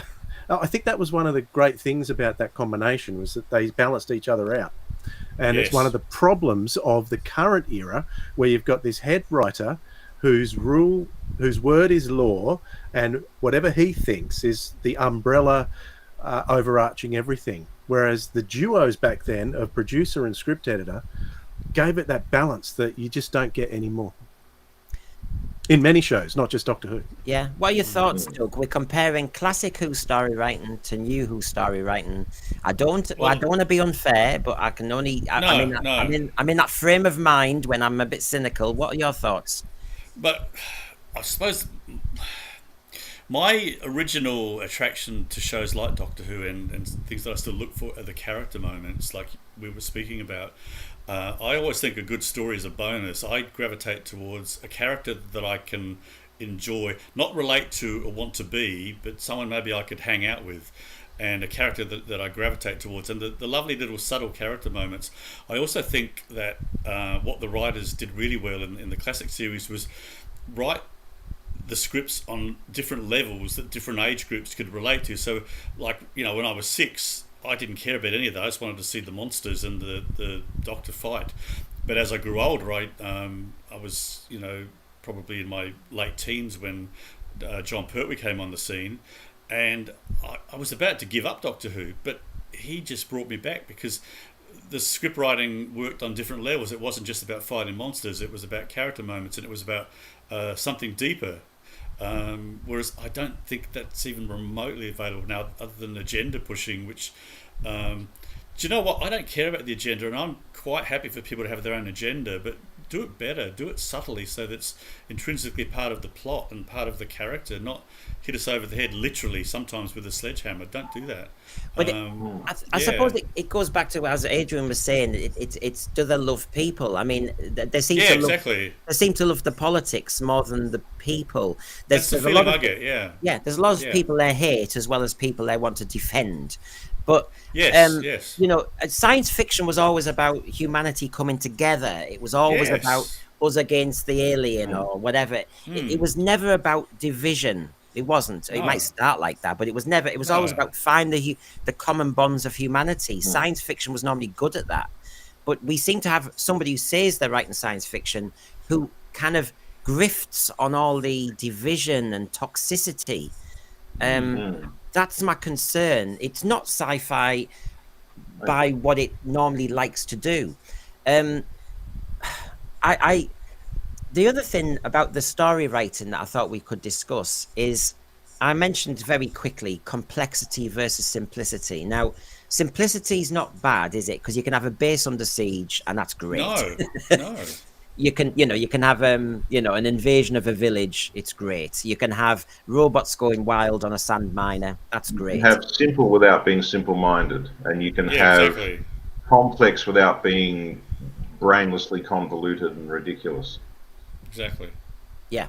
So where did they get it right and where did they get it wrong? So, for example, Paul Mabley, is mentioning the hard science of Logopolis and Castrovalva, which are sometimes Marmite, aren't they? Because although they're famous because of the regeneration, are they good sci-fi stories and entertaining? Or where do you stand on this? Because Christopher H. Bidmead really did go for the hard science. Jerry Davis brought hard science in but created the Cybermen. And it's like so one aspect of those two stories that I really love is the amount of time that we spend inside the TARDIS, because the TARDIS is often sort of left to the side, but those two stories are probably half set inside the TARDIS. So I really appreciate those stories because of that aspect of it. Bidmead is an interesting guy. I had a chance to chit-chat with him a little bit on Twitter back in the day. Interesting guy. Yeah, I mean, I sort of like those stories, but he's he's a case of very powerful scenes and ideas, and very charming dialogue too, I have to say, sometimes. But but yeah, in terms of narrative construction, sometimes he was a little bit like, you felt like he'd had this brilliant concept and idea, and then another brilliant scene over here, and he was sort of like stitching them together a little bit. So, but you can almost let him off the hook for the fact that the big moments and the big ideas, the Doctor discovering that Castrovalva's history is all fake, and that the whole thing was constructed as a giant trap, or the Doctor falling off a telescope, and how heartbreaking it is. I mean, there's so many good moments and good ideas that you can sort of excuse the fact that narrative construction is a bit of a house of cards. It's going to just, one exhale and it all falls over. Yeah. What about Mr. Squinty Mint is skinned? Oh, bless. He's saying, I do think the classic series did serve some companions poorly. I mean, I'm thinking of the Leela farewell. I mean, it didn't fit character. Dreadful. Worst one ever. Yeah, mate. So for every Joe Grant departure, you have a Leela type departure. The Tegan departure is a bit it feels weird to me. I mean, Tegan's seen everything, and then suddenly she goes, it's been too much. And I'm thinking, really? Oh, that's my favourite in a lot of ways. It was a bleak episode, yeah. Yeah. Yeah, and plus, I think when people always miss one thing about Tegan. Although she didn't understand the science, she definitely believed. She had a sense of morality, a sense of right and wrong. She'd always get stuck into anybody who was doing anything dodgy. She even had a go at Monitor in her first episode about running his planet like a sweatshop. And I think when the Doctor said he was going to kill Davros, she's the one who says that's murder.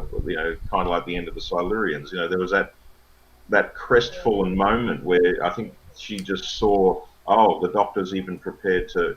The one thing I believed in him was that he was basically a good bloke, and here's this side of him now. He's contemplating just popping a cap in Davros. I think that was really the moment where she sort of went, wow, on top of everything I've seen today, now you're going to just go and shoot someone, really? So even though he comes back and he can do it, I think she was just at a breaking point. So that one I find really haunts me, actually. That's why it's probably my favourite of all, really. I mean, and I suppose to respond in a different way to what was said then is the companions weren't the story. So if you're going to bull up the companions' farewells and entrances and all the rest of it, we know what happens next. It becomes a companion show. And the companion's job narratively is to fall down a pit, is to get stuck, is to get kidnapped. I mean, don't big them up. They're not important. They're just there as a tool. And apparently as a link to the audience. They hold our hand because we're humans. But this is the other point. While we talk about the companions, everybody, the Doctor, you see, the Doctor is supposed to be a kind of hero, anti-hero. And the whole point of that is he's different to everybody else who I see in my classroom when I'm at school and all the rest of it. But the way RTD and Moffat and that have written the Doctor now, he's fallible. I mean, he always had flaws, but he suddenly is just very human, and he's just very emotional, and he's now down to our level. Therefore, he's not a hero, because heroes always have a trait or something that's different. Yeah. And I just think he's missed the point of what the Doctor is, and therefore you destroy the show. Totally.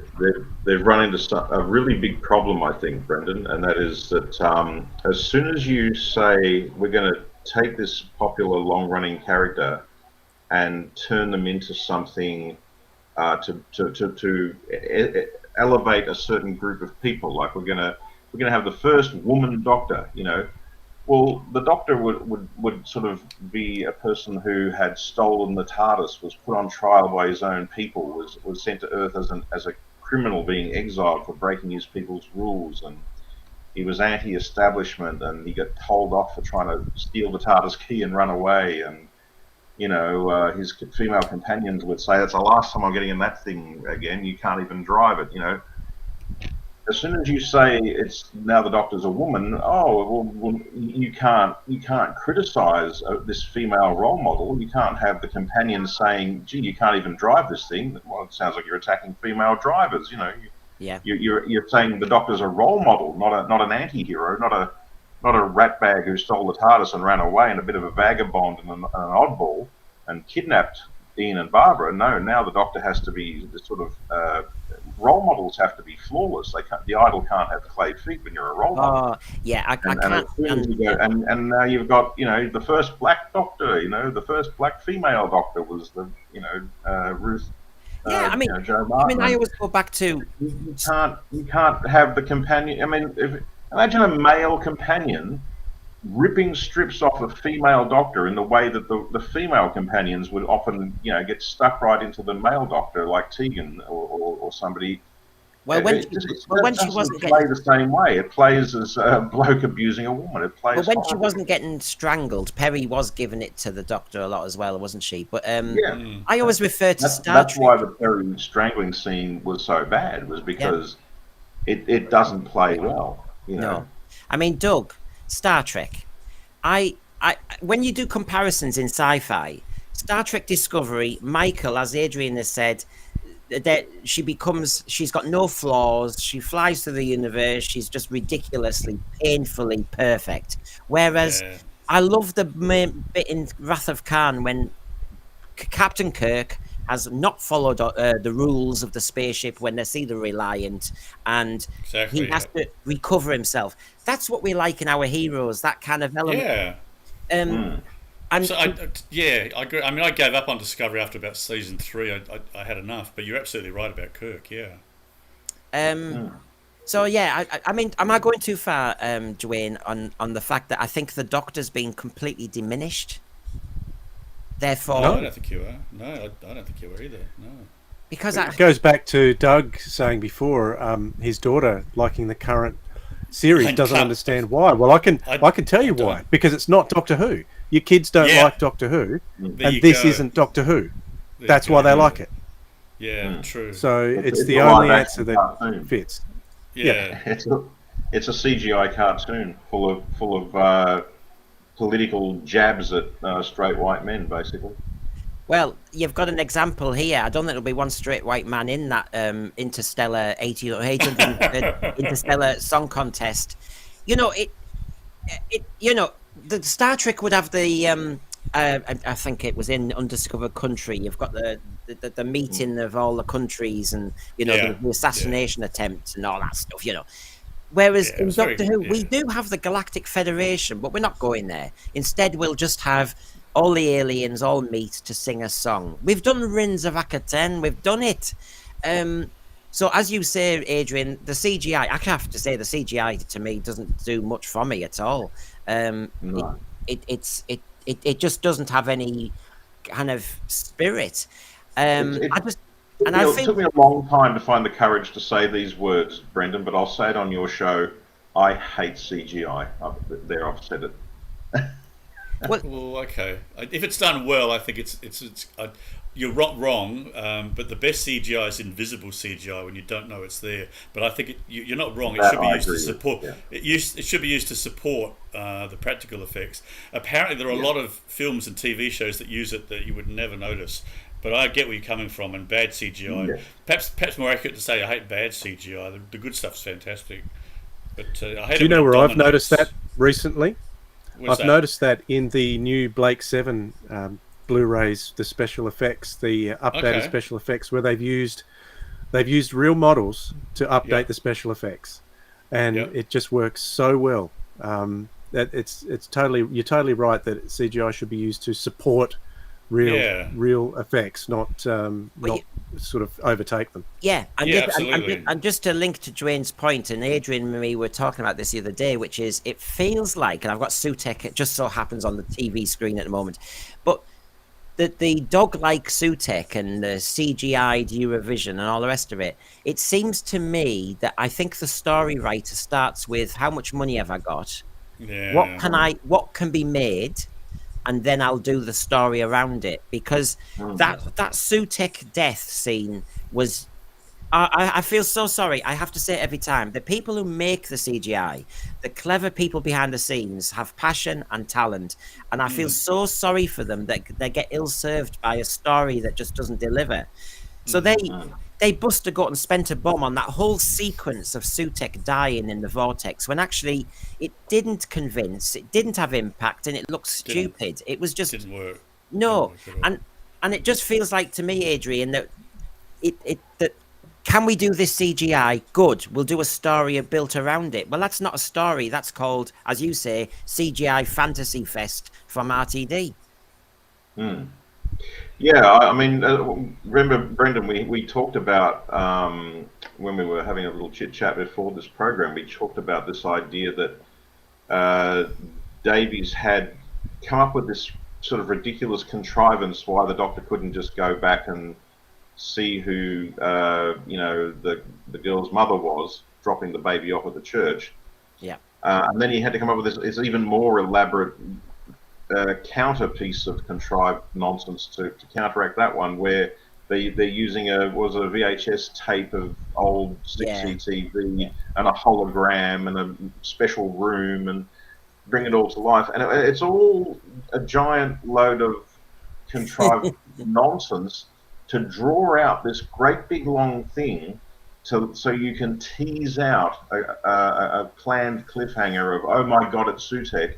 So then you can go to part 2 and again have this great big long drawn out contrived bunch of bollocks before you finally get to the point where you go, and here's our grand finale, and we drag Sutek around the space-time vortex on the TARDIS on the line, and how did he survive? I'll just come up with some rubbish about he rode around on the TARDIS, but that means he was riding around in the same vortex that apparently kills him. Now he's dangling 3 feet away from the TARDIS. I mean, yeah. Plus, it had this. And this is something I haven't heard anyone say. It had the unfortunate thing. You know how science fiction or anything really that's fantasy can parallel real life. It had the very unfortunate quality that it resembled some horrible news stories that you hear where someone's tied a lead to an animal and dragged it along behind the back of a vehicle. Yeah. Killed it horribly. It reminded me he's literally dragging a dog around on a lead out the door of the TARDIS, dragging it around until it dies. I mean, wow! It was breathtakingly bad taste as well. It was tasteless. It was appalling, and it was the payoff for. It was a payoff that he, in order to have it, he just constructed a whole bunch of contrived rubbish. So yeah, the RSPCA would be right onto him here in Australia, dragging a dog around like that. Absolutely. Yeah, absolutely. This episode of Doctor Who is not RSPCA approved. But do they actually? Is this the answer? They get away with it because it's such poor CGI that it's got. They need a trigger warning. No sirens were harmed in the making of this. Whereas, as you know, in Terror of the Autons, in Terror of the Autons, you know that they got into fuss about the Auton being a police officer and therefore it's too close to reality, that sort of thing. And as you're saying, well, if Sutek looks like a dog and he's been, yanked through the vortex, at whatever level, visually, it looks cruel. It doesn't matter whether he was about to kill everybody in the universe. It still looks cruel.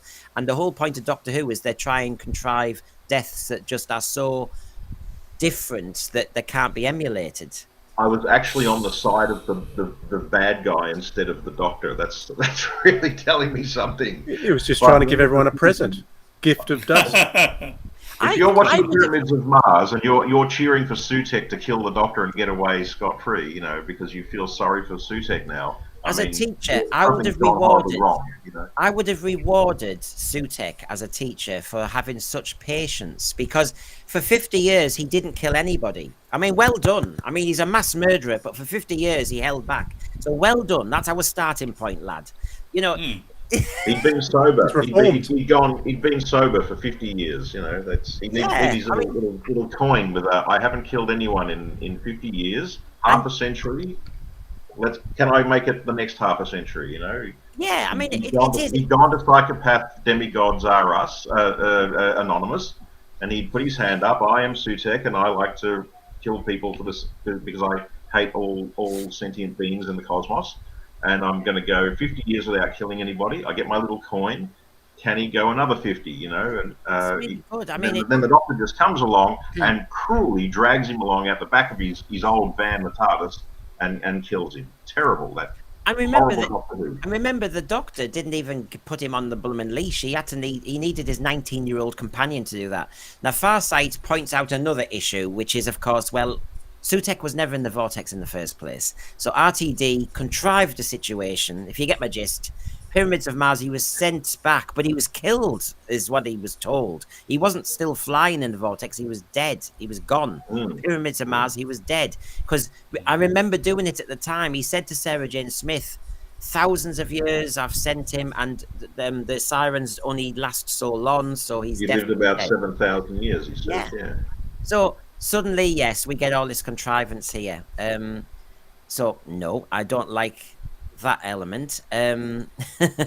Obviously, Did he bump into Clara, the impossible girl floating around the time vortex during those 50 years, you know, when she was everywhere in the Doctor's timeline? well, it must be like a busy kind of network, I tell you, like a highway from gridlock. I mean, the other thing is you get stories. They really have gone to hold the on. lengths of bollocks with this show, haven't they? But you get stories compared that to the original. I think that stories are built just because I've found Jinx Monsoon. Stories I'll build around them. Now I know that's nothing necessarily completely new, but you know, the Jinx Monsoon to be kind of, you know, pushed into Doctor Who. I never thought it was a realistic villain. I never thought it was a realistic episode. I didn't feel attached. I didn't feel engaged. It had just come off the bat of this Space Babies one where I assumed they did it because they knew they could do the CGI mouths. And so, isn't it clever? No. Then, Dwayne, you've got that episode that everyone goes on about because RTD said you'll love this one. Boom. The Doctor stands on a landmine for 45 minutes and then cries. It could have had some great pathos and characterization because you've stilled your actor at last. But actually, in the end, as Adrian has said about a few plots, there were too many different things going on from Stephen Moffat. You know, the villain guard, anti-Christianity, anti-this. Everybody on the planet showed up, plus the kitchen sink. I mean, it was ridiculous. You know, you had a nice chance to do a little human drama for an hour, and instead he had... Go on then. And now you see that they've connected the character from there to the companion, just like they did with Clara. So they're copying that already. Oh, it's genius! It's genius. You see, I couldn't write. I didn't like her in that. I won't like her in this. Yeah, I mean, you know, I assume people who work for these multimedia companies who are, you know, global streamers, that they are gifted people. And they are coming up with ideas that nobody else can think of. And yet, I'm just watching series after series where I'm thinking, all right, that's your issue. You've stuck him there, right? The dialogue's a bit naff. Or there's the message and end of episode because you couldn't be bothered to do a 4-episoder where it slowly builds. Because I have to say, I tell you, RTD is correct in not doing long stories. The reason is because we'd be even more angry at the resolution not delivering. At least it's over fast, but you know, we're never happy with the way he resolves anything. So if he'd made us wait for 6 episodes, my God, we'd be angry. So maybe he's got it right. He can't deliver on decent stories. Is that what happened to Flux, you reckon? Yeah. Well, Chris Chibnall, he had to edit it down. I think Flux was supposed to be even longer. It was. Because of lockdown, they had to change it. But you see, this episode was written by non-sci-fi writers, kind of. Non-writers, really. Yeah. It's funny, don't you know, to do this. Let's do cosplay. And so when I look at the current era, and the Goblin King, that was Jack and the Beanstalk, really. Basically you go up, then you spike him and you come back down. He was just the giant in Jack and the Beanstalk to me, the Goblin King. It really was. And you had all that CGI again. You had all that CGI, all those goblins, and really, it seemed to be a vehicle just for a song to get in the charts, and some waffle about him having a hot summer with Houdini, and the language of ropes, which is a load of nonsense. So I'm just reminding people of probably our worst nightmares, and then Joy to the World. The concept of a time hotel seemed to be okay, but then we didn't do much time travel, did we? No. Well, you're talking about there's never any time for the quiet moments, but they were put in there because they had the chair time, didn't they? Where they had those quiet moments. Yeah, you're right. For every, yeah, maybe I didn't want that bit. Yeah, I don't. I want a quiet moment, like John Hewden said, where he talks about bereavement or dealing with something and death, because obviously it's Doctor Who. But I certainly don't want moments when he says, "This is how you play snakes and ladders." I mean, come on. I mean, what the hell's going on? Oh, I've been dying to play, Ludo. It's beyond belief. I mean, Doug, you sat Snakes there. and ladders, euphemism. I mean, Doug, I'm just very sad. I'm very sad. I was just thinking how great it would be to have a writer like David Renwick. I've just been rewatching Jonathan Creek. Yeah. And that show is funny, the dialogue pops, the characters are likeable, the stories are amazing. And get a writer like that and we could have Doctor Who back. I don't know what's going on. I really don't. I'm just sitting here in awe of how bad it all is, but I'm, like I said, Stockholm Syndrome. I'll be watching it come April. You're kind of making me. You're kind of giving me a conclusion here. Listening to what you're saying, you're sort of. I feel like I'm being led to a conclusion, which is there's no of those beautiful moments anymore because there's no sincerity and there's no authenticity. How can a No, none at all. How can a person who's supposed to be a role model, like on a pedestal, like, hey, he's black and gay, therefore he's a shining, super character, or it's the first woman doctor, she's a super role model for young women. You're holding them up on a pedestal. You can't write them as authentic and genuine. You can't write sincerely when you write that. It has to be written in a very fake, forced, contrived Mary Sue sort of.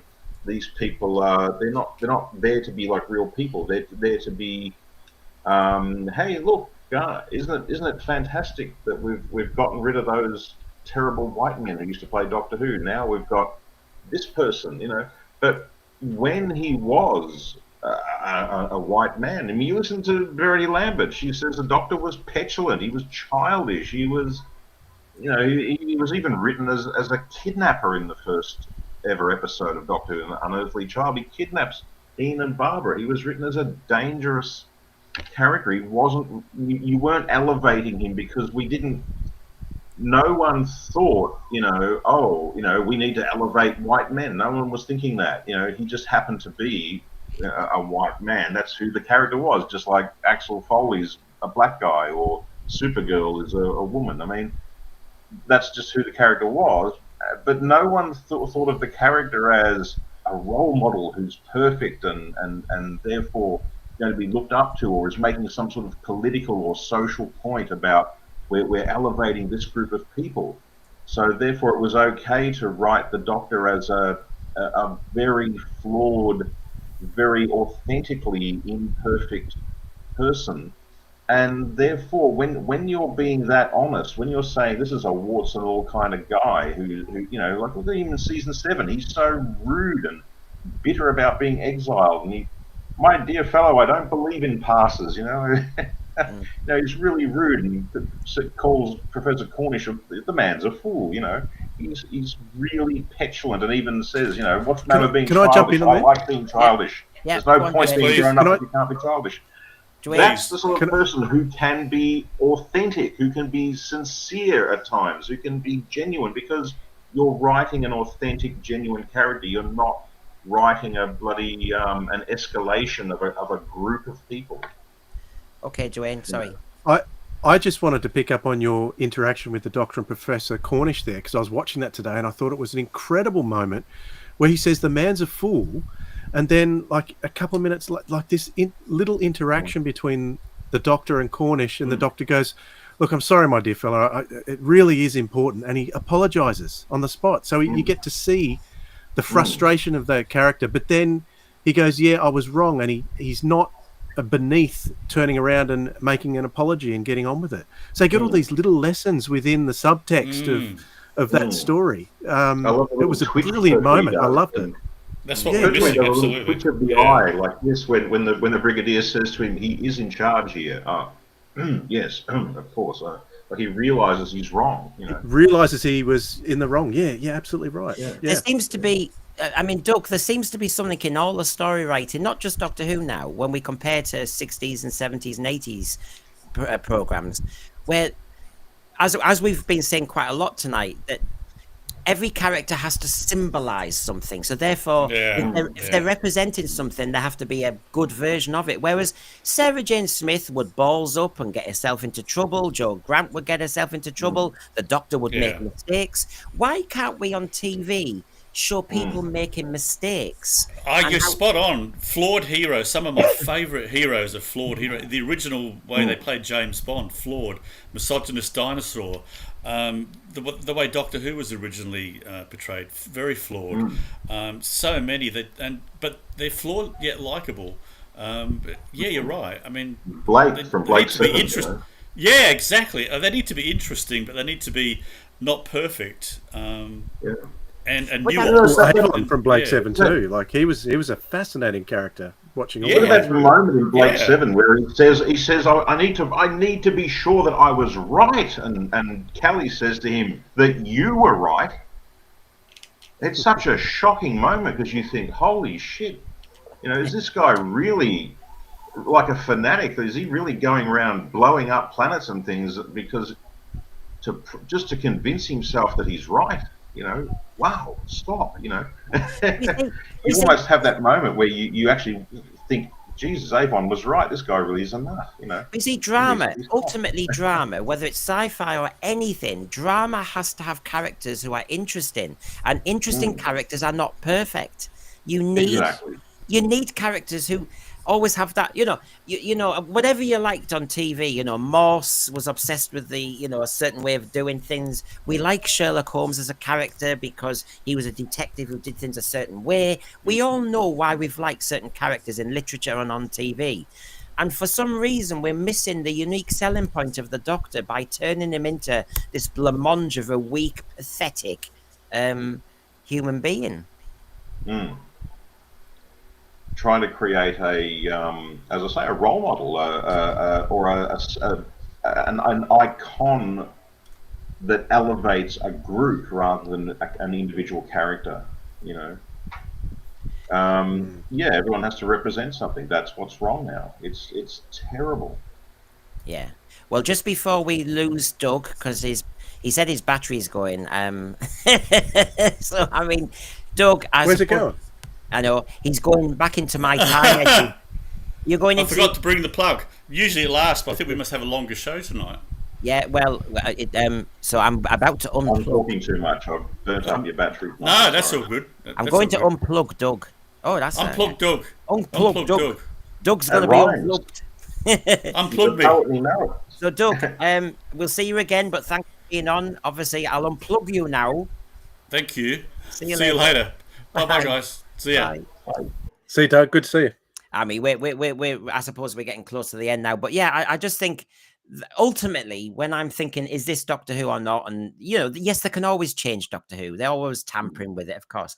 And Brendan, what was the name of Hitler's minister for propaganda? The one who did he was involved in filmmaking. Goebbels, was it? Goebbels. Was it? Yeah, it might have. Was it Goebbels? It was, and he would. But just before World War II started, he made a movie of the Titanic. And in that movie, there was a wise German on the ship who tries to warn everybody that they're going to hit an iceberg and sink and all the rest of it.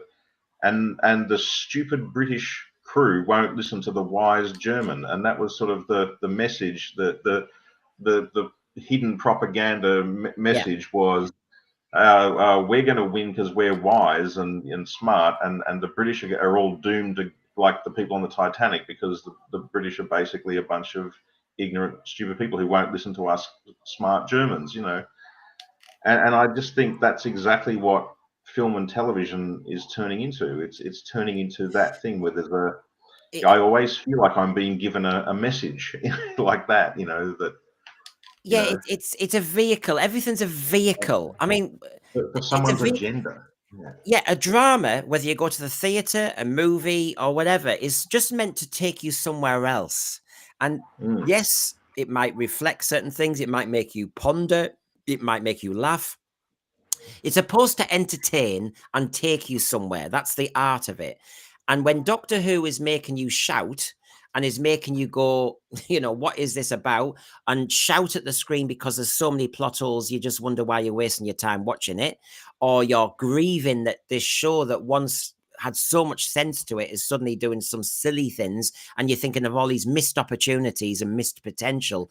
I still think in 2025, make it dark, scare the kids, and I think you'll ultimately, the ratings will go through the roof. And it just seems such a missed opportunity. And I think a lot of TV programs are just missing the point of what they're doing, because they're more obsessed with, this is a vehicle to show this, or this is a very well crafted DEI cast. And you go, I know, but what's the story? Are there pressure groups or something, or policies, or somebody putting pressure on production companies? Do they literally get told your show won't get, you know, like your movie won't get distributed in the cinema now if you don't have X number of boxes checked? Well, they did that with the Oscars. I mean, I was going to use it for my woke show that obviously I'll just delay, just so everybody knows, and then I'll answer Adrian's question. So 8 p.m. tonight, me and Lee, problem being, are discussing, has Doctor Who been captured and maybe ruined forever by the agenda? But to answer your point, Adrian, in the Oscars, the nominations, certain nominations weren't allowed because they didn't fulfill a tick list. So there's your answer. Oh, really? Yeah. Oh. So basically, if you're of a certain persuasion or this, that, and the other, it's not trendy to nominate. That's why the nominations are all getting skewed back into movies that you've never heard of and never will. You know, that's kind of the essence of what everybody's doing, and we're all hoping it somehow changes. Oh, so sorry, Boomer Doug. Sorry about that. He'll get it sorted next week. Lee Smith, Doctor Who is poorly constructed. I think the construction is, I've got a CGI trick, I've got an actor, and I need to put them in. I don't think there's anything more than that. He thinks his clever bit is, I'll join episode 1 to episode 4 with Mrs. Flood. He thinks that's clever. That's it. But there's no other structuring really going on. And as Adrian said, when you got to Empire of Death, it wasn't clever structuring to say this spoon, this memory TARDIS, this. No, this is madness. Dwayne, as we start to conclude, what are your thoughts on all this? I mean, I'm always aware, am I going too far one way? It's just I can't think of the last time I saw a good, impactful Doctor Who story with a good, proper plot. Yeah, I'm trying to think back as well. It's a long time ago. Certainly not in the last 7 years. That's for sure. So you'd have to go back at least 7 years to get anything approaching good. Would you do what they did after the War Games? I mean, I'm scared of being on Earth again because we've been on Earth a lot and it's all full of issues. But season 7, which you're watching now, season 7. Exile the Doctor on Earth, so there's your plot device, and he could actually moan about it and try and escape all the time, but he was stuck. And then we had some Quatermass style stories. What would you do now? Would you be thinking, what would be a very good plot or story to do now that would make it recognizable Doctor Who for you? I would probably get inspiration from the Graham Williams era, if you ask me. And I think that even went more places.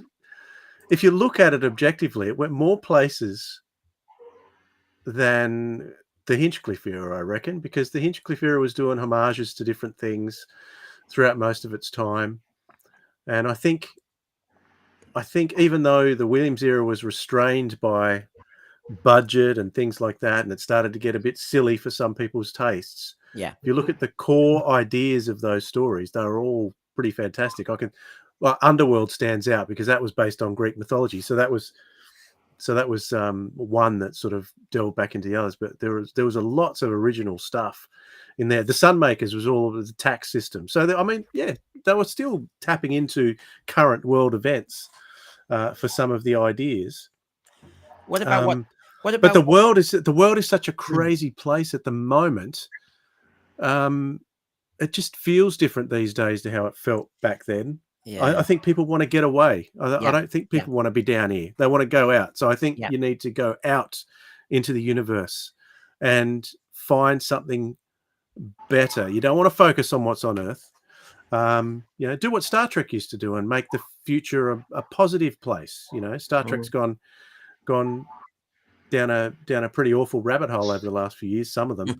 And Star Trek universe used to be a place that was positive, that had potential. And I think that's what we need in Doctor Who now. I think we need to get away from Earth and away from the issues here. Yep. Well, David Harding in Toronto says maybe Doctor Who needs to reintroduce some grey area into their stories, morally ambiguous moments, not the entire character of the Doctor, which make us wonder if he's doing the right thing. On top of that, Matrix Lord, hello, the episode style needs to be structured differently. Have a huge death in, say, episode 3 and make the entire season super dark. Mad Mackham says, to answer our question, Mad Smith had the last of the decent plots. Poor Capaldi, a classically wonderful actor, will go down as the biggest missed opportunity in the programme. SG, I think Dicks said if you had the Doctor stuck on Earth, that leaves only 2 types of stories. You can write alien invasion and something else. And Mad Scientist it was. Yeah. And yes. That's why they brought in the Master. It was a way of getting around that issue. He brought a new alien to Earth every week, here's my friend the Mind Parasite, here's my friend the Axons, Yeah. I think everybody's sick of an arc. I think everybody's sick of these Easter eggs and Mrs. Flood and that. I think we just want lovely... We're sick of bad arcs, yes. Yeah. Well, for a while to have just lovely, isolated, one-off, substantial stories that are there because they've got value in them. And just let...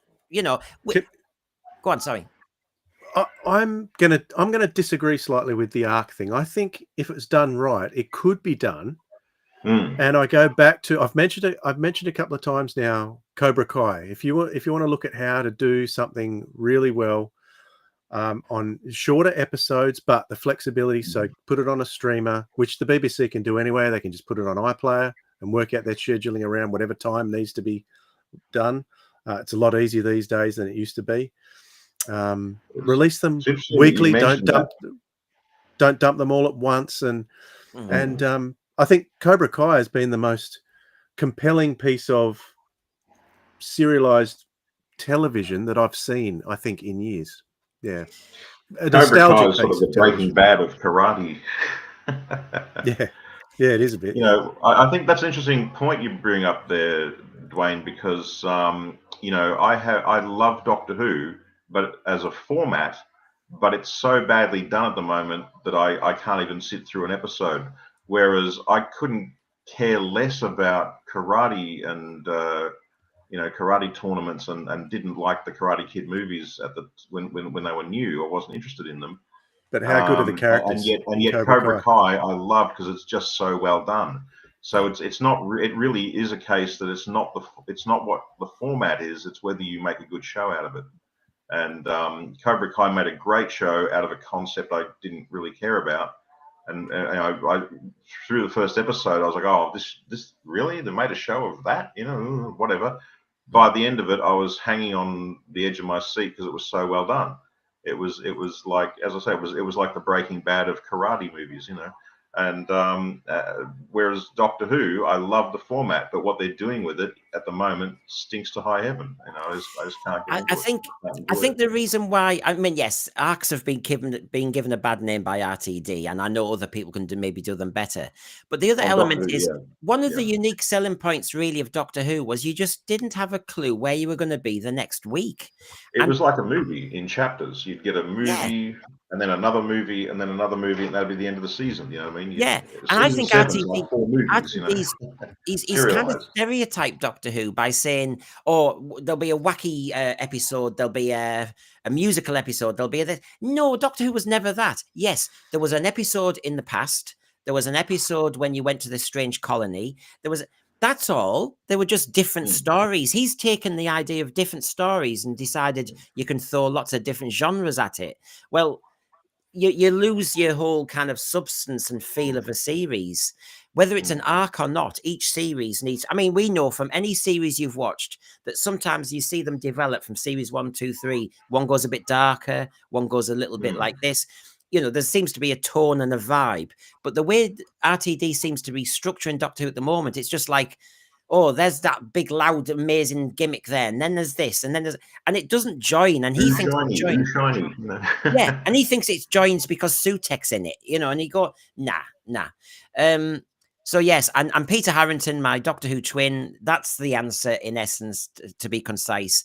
Bring back the blooming randomizer. He's too good with that TARDIS now.